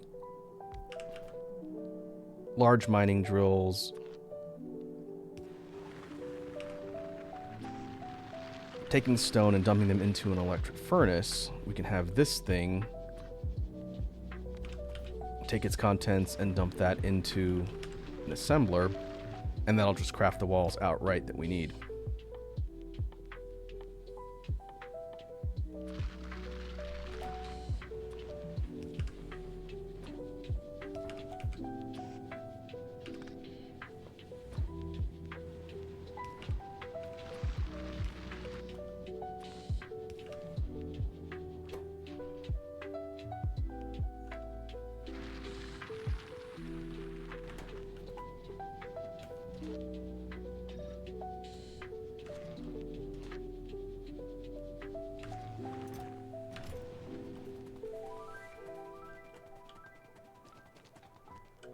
I should have grabbed more of the laser turrets.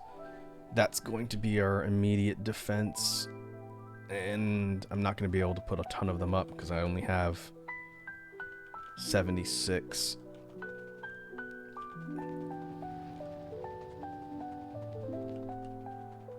But we'll see if we can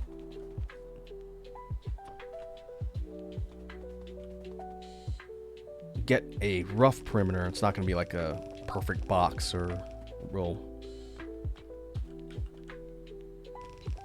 even border.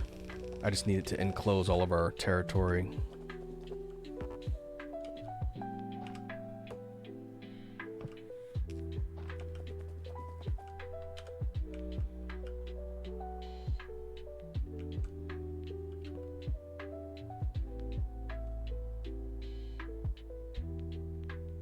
And now that I think about it, one potential option we have, which I've never done in Factorio, just for the record, we could build, and it would involve nuking a lot of the bugs in like a corridor.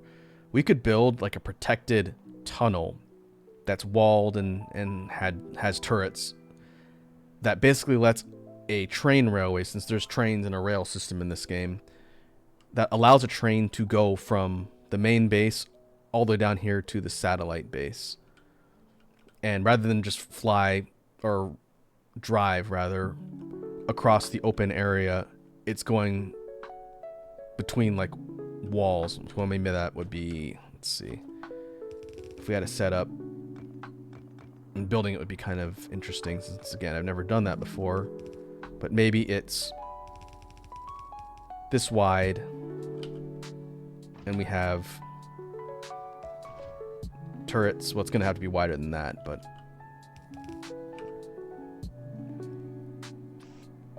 we have weapon turrets that are lining the inside, and basically the train is traveling down the middle, so it would actually have to be longer than that.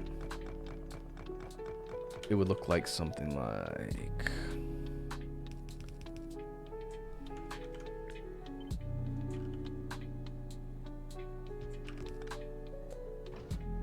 make it pretty.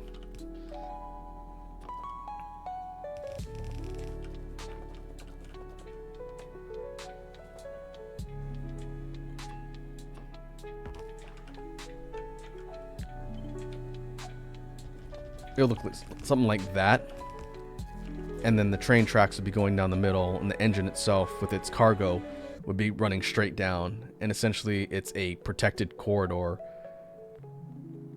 And that would be an interesting strategy, to basically have a protected channel to get material from the main base way up north, all the way down here. And if we did something like that, we could do a bunch of cargo that we need, like nuclear fuel, that can transfer it directly along the rail lines down south to this other base and essentially let us fuel the second major area without having to build up some of the stuff we need. I actually think that's an interesting idea.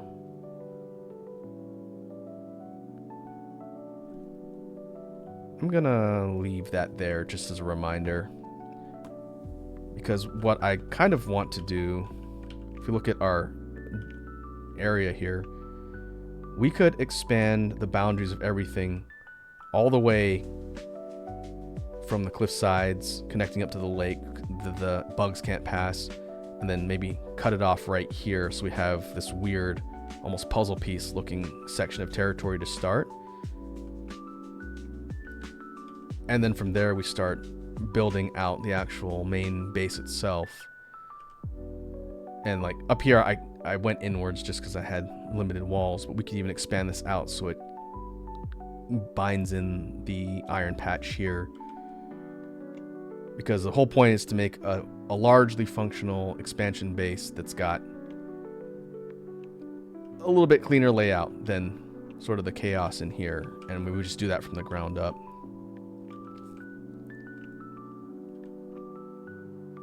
Okay. That is probably a good 7 hours worth of work just to get like the railways established, but it'd be different. We could even do something even more kind of wacky with it, since I don't have the parts to build trains on me, otherwise I'd show what I'm talking about. We could even make it so that the engine traveling from main base to the satellite has cargo cars that can load up solid or even liquid commodities, and we could put artillery on wagons as part of the train. So we could have like a gun train that has cargo and weaponry, and as it goes from point A to point B, it just starts lighting up all of the hives that are within range as it goes. And then, you know, it stops. Maybe it restocks some of its ammo, and then when it heads back, we could have it running back and forth constantly automatically. And then as it goes, it just lights up everything that's within range, and probably would clear this entire section out because of how much range is on those turrets. That would be interesting. I know I use that word a lot, but I've never set up something like that in Factorio, and there are tons of tools in order to do something as simple as having an automated cargo train with ranged artillery that can blow stuff up.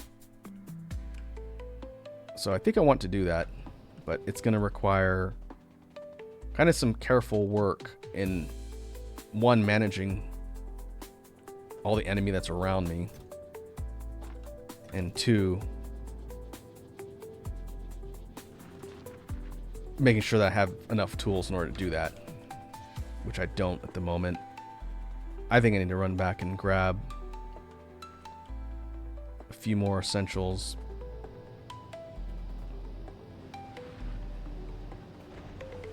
But that's all right.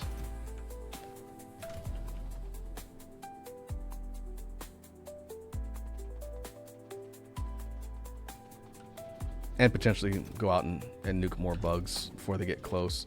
Because what I really need is some eyes around the base so I can see if they start to get closer. Right now I have no visibility.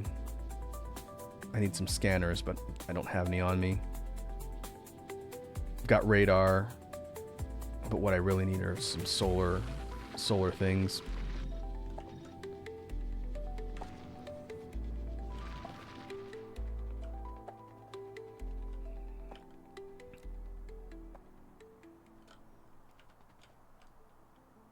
Maybe what I'll do before we wrap up the stream for today, I will unload some of the stuff I know I'm going to use to build here, just to make some room in my inventory.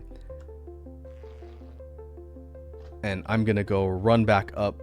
I think I'll probably have to fight my way all the way back up north and go grab some additional supplies. for the next kind of leg of what I want to build.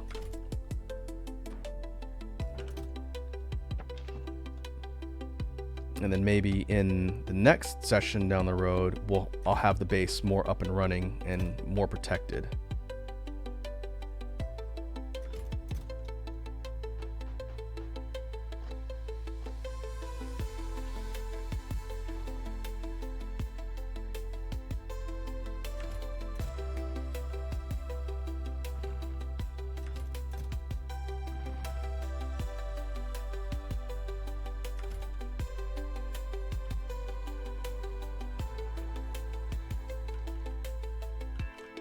Okay, we need more turrets.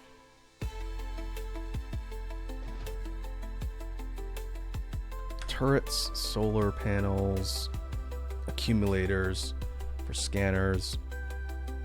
What else do we need? More of the drills, more of the turbines. Okay.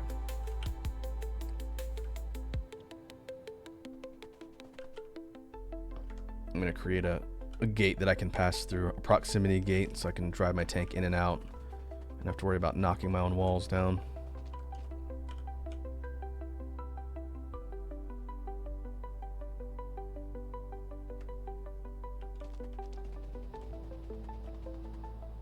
And I can grab more walls while we're there.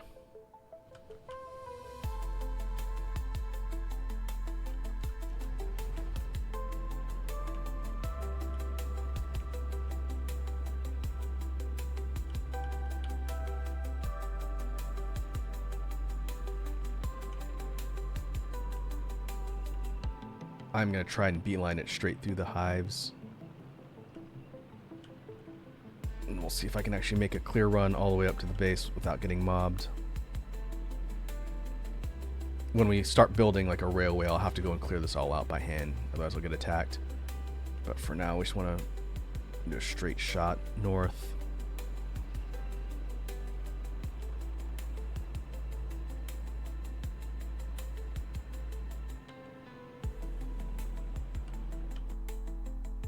That's not too bad. We're in range of the artillery cannon, so there shouldn't be any bugs here.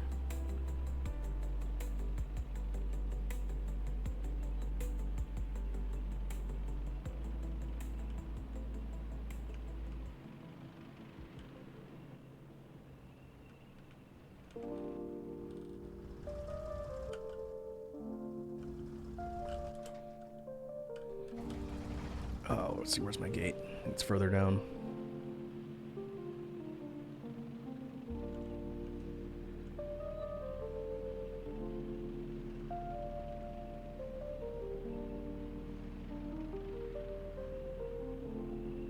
There it is.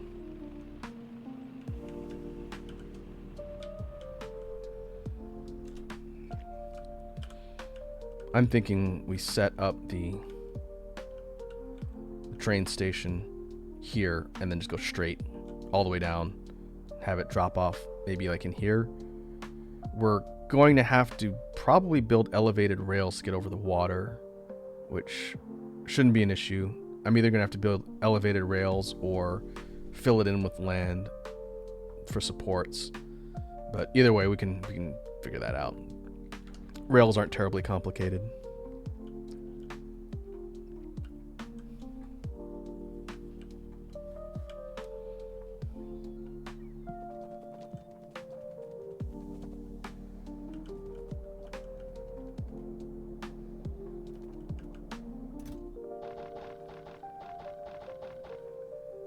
Okay, we'll grab walls. Let me grab solar.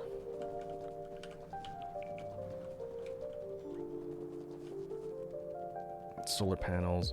One thing I want to do in the new base is set everything up so all of my stuff is in one spot. Because right now, because this base that we've started with was just in the initial location, and then as I've played through the game, I just added more to it, but nothing is organized. So different resources and materials I need are in different spots. I just have it kind of memorized now. But what I'd like to do is set it up so that I have an organized base where everything is where it needs to be by similar types of tools. And it'll look a lot nicer too. We could do a drone and bot base instead of spaghetti. And that's part of the motivation for wanting to essentially create something from the ground up and make it look nicer. We'll see if I'm successful with that.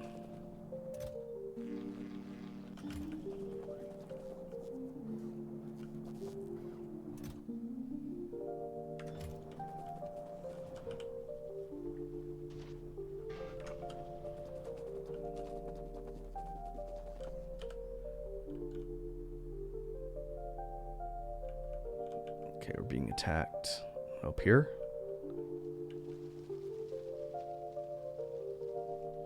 They're coming from up north, huh? Maybe up here.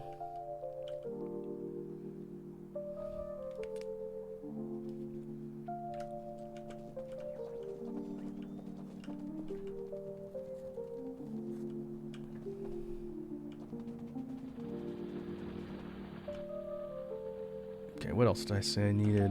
Get more inserters, assemblers, and drills.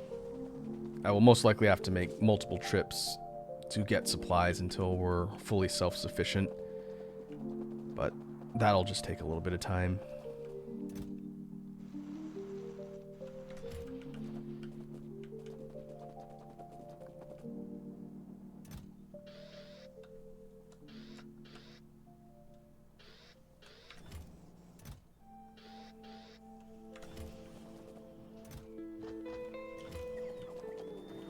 Okay, we'll grab drills. And we can probably run all the way back and I'll start trying to build up some more defenses. I think I'm going to go laser turrets, which is going to require kind of a lot of power initially, but that's alright. Laser turrets, and then I can add a layer of regular bullet turrets with uranium bullets once I can get uranium rounds down there, which is what we'll use the rails for.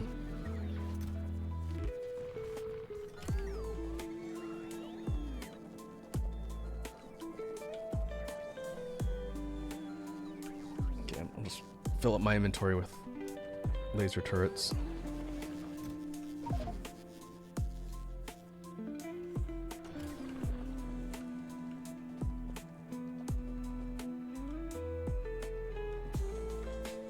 I think I can save this in the main spot. I'll keep it under expansion 3 for now. That way if the entire thing goes completely sideways and I end up having to abandon it, I can just reload my save and forfeit however many dozen hours it takes me to try and get this new base set up.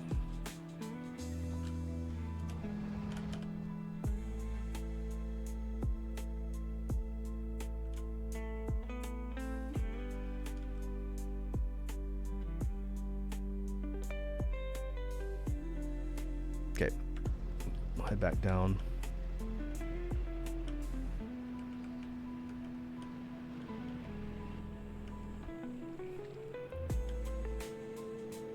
I'm gonna straight shot it again. And I think I'll need to, I won't do it on the stream today. We'll get ready to wrap up in a bit as soon as I get down there. But I'm probably gonna need to go clear out more of the bugs. Otherwise, I'll be in the middle of trying to build the base up and then they'll show up and start mobbing everything.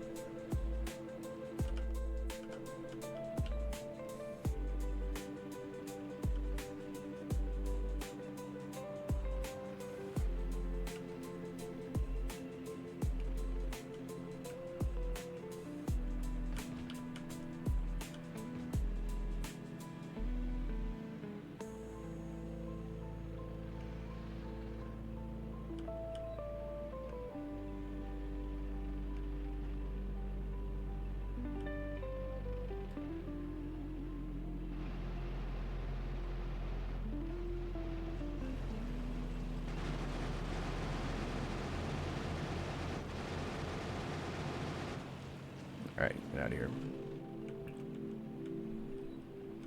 Like looking at the radius on the pollution cloud, all of these up here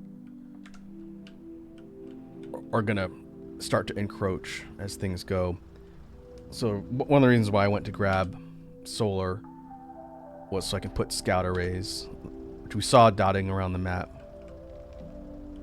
They will give us more vision on the periphery of our base when the sun is up.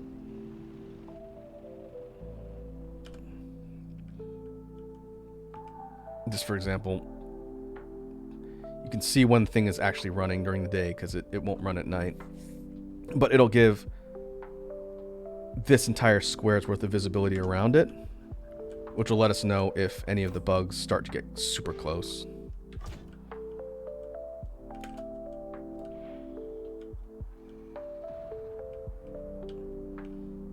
And if they do, we can go walk outside the base like this and just push them back.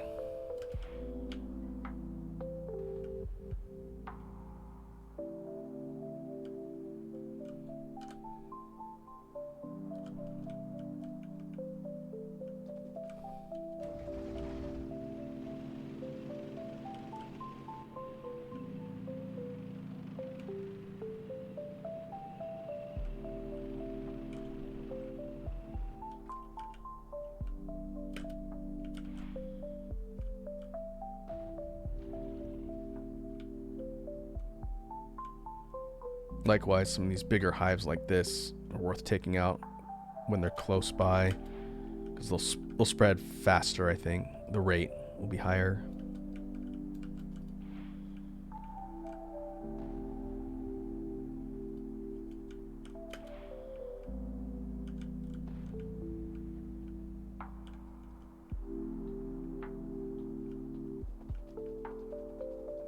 And you might be thinking, using nukes and other types of ballistics against these hapless insect creatures that live on this planet that we crash landed on might be inhumane. But these things want you dead. There is no peace treaty negotiations with the biters. They will mob you without mercy, without hesitation. So it's us or them.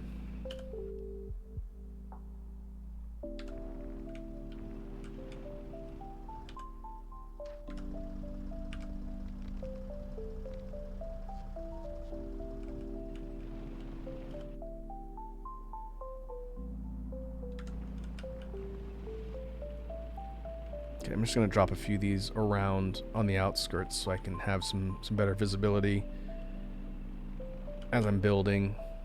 If they get close, I'll be able to see it.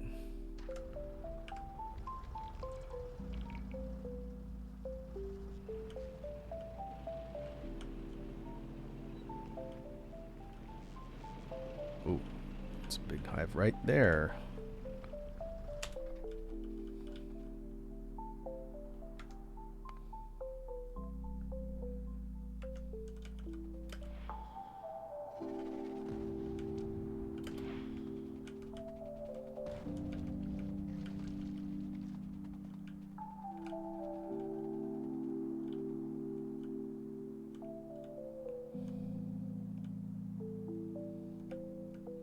Yeah, they're close.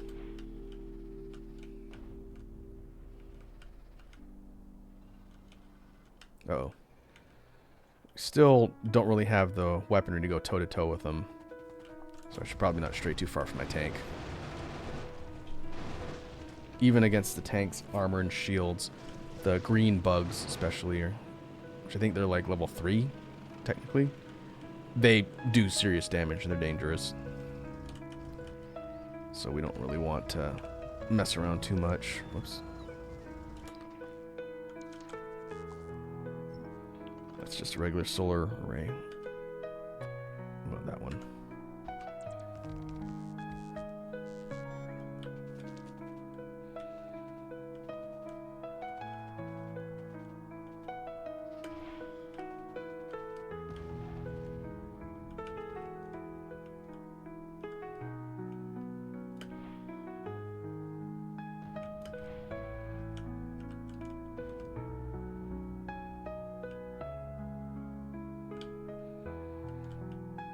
I could put one a little further south. That'll give us visibility below this body of water that's kind of underneath where we're trying to build.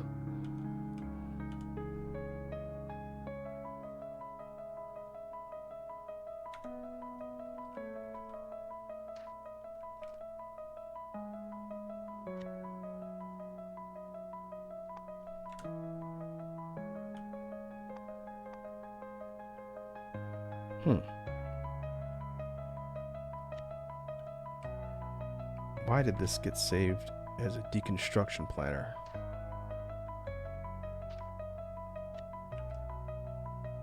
Did that overwrite my blueprint for my scouting? That's weird.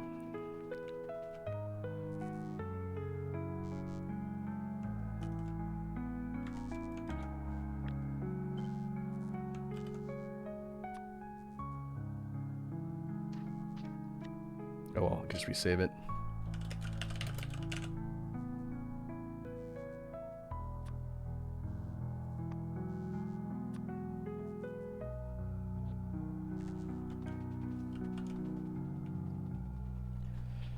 After a bunch of rounds of just building that by hand, once you have access to blueprints, it's nice to have something that you can just drop down. As long as you've got the materials to create it from your inventory, your bots will just create it for you. They'll build it. You don't have to do it one by one, plunking stuff down.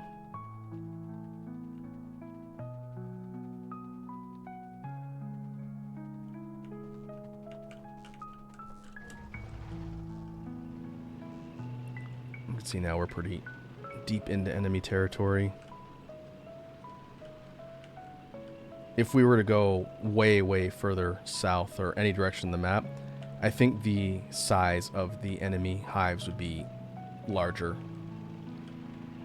It's like a linear scale. Like, that's a pretty good example of what I'm talking about. Further out, you have these massive hives like this. Like, even one nuke probably isn't enough for that.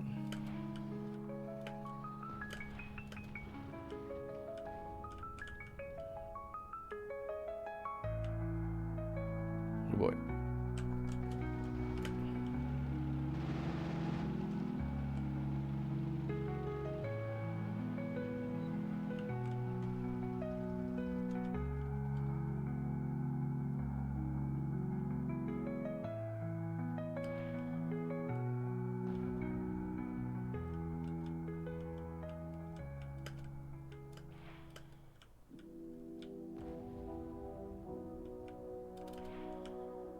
Oh, it's a waste.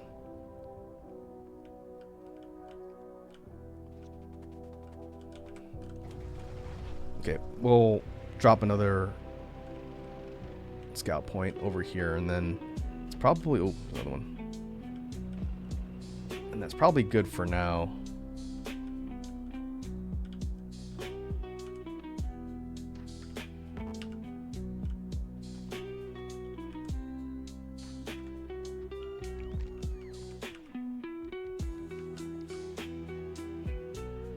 The solar panel and materials here are nice in that they don't draw aggro because they don't create pollution. If you look at the map, no red. So the enemies won't aggro them, but I think if they're attacking and they see it, they'll attack it, but on its own it won't draw them closer.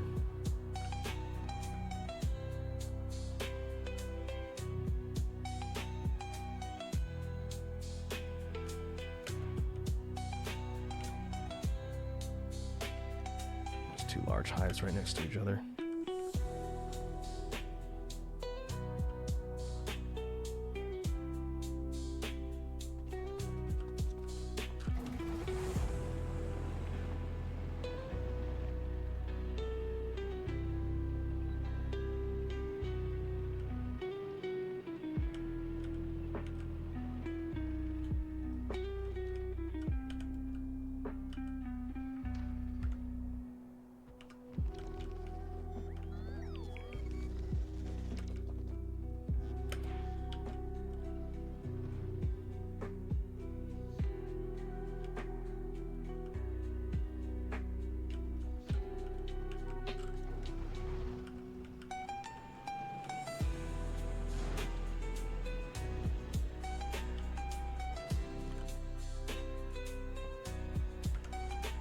More over here, but I think this gives us at least a perimeter to watch out for around our potential base territory.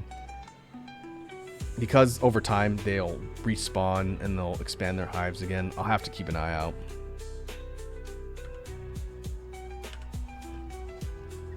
But At least that should keep the heat off for now.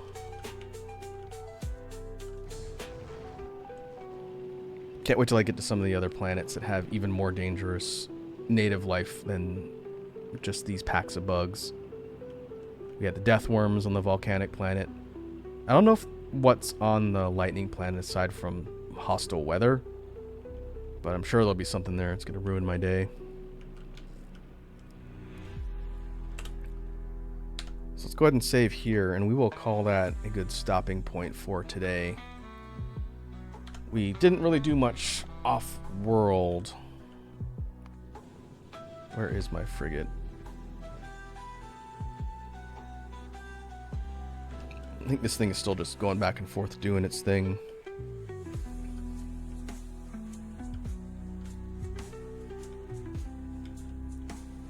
Which is fine.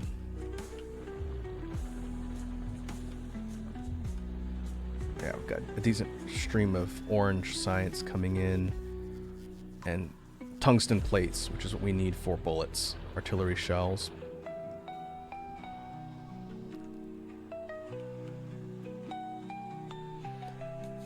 So, big major project will be the second major base here. And I'm kind of interested to try this strategy of having like the protected railway. That's something I've never done before, but I think that could be fun. So what we'll do is we'll go ahead and pause this. Let me go see who is online that we can raid.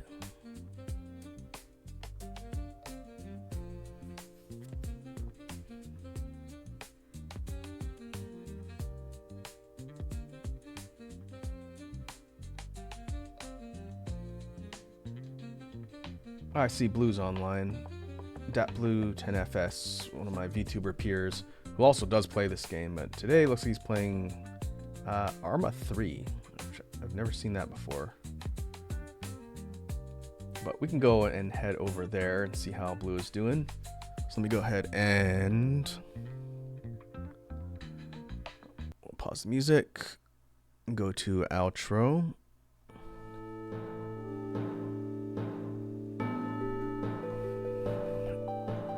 Call that a successful stream for today. For those who haven't seen Factorio, hopefully it was an interesting introduction to how this game works. It is a deep rabbit hole, but if you are the type of person who likes to tinker around with systems and experiment with ways to make things efficient, it's a pretty good time. Like I mentioned before, I'll talk about it one more time. We'll be back Sunday at 3 p.m. Pacific on Bits Blight's channel. Information's in the Discord. And it should be a fun time checking out the new project, and then we'll be playing a collaborative game, and I'll probably suck at that. So, in the meantime, thanks again for hanging out, folks. It was good chatting with all you. Let's go head over to Blue Stream and see how this is like a shooting game, how the Arma 3 is going. I will catch you folks in the next one.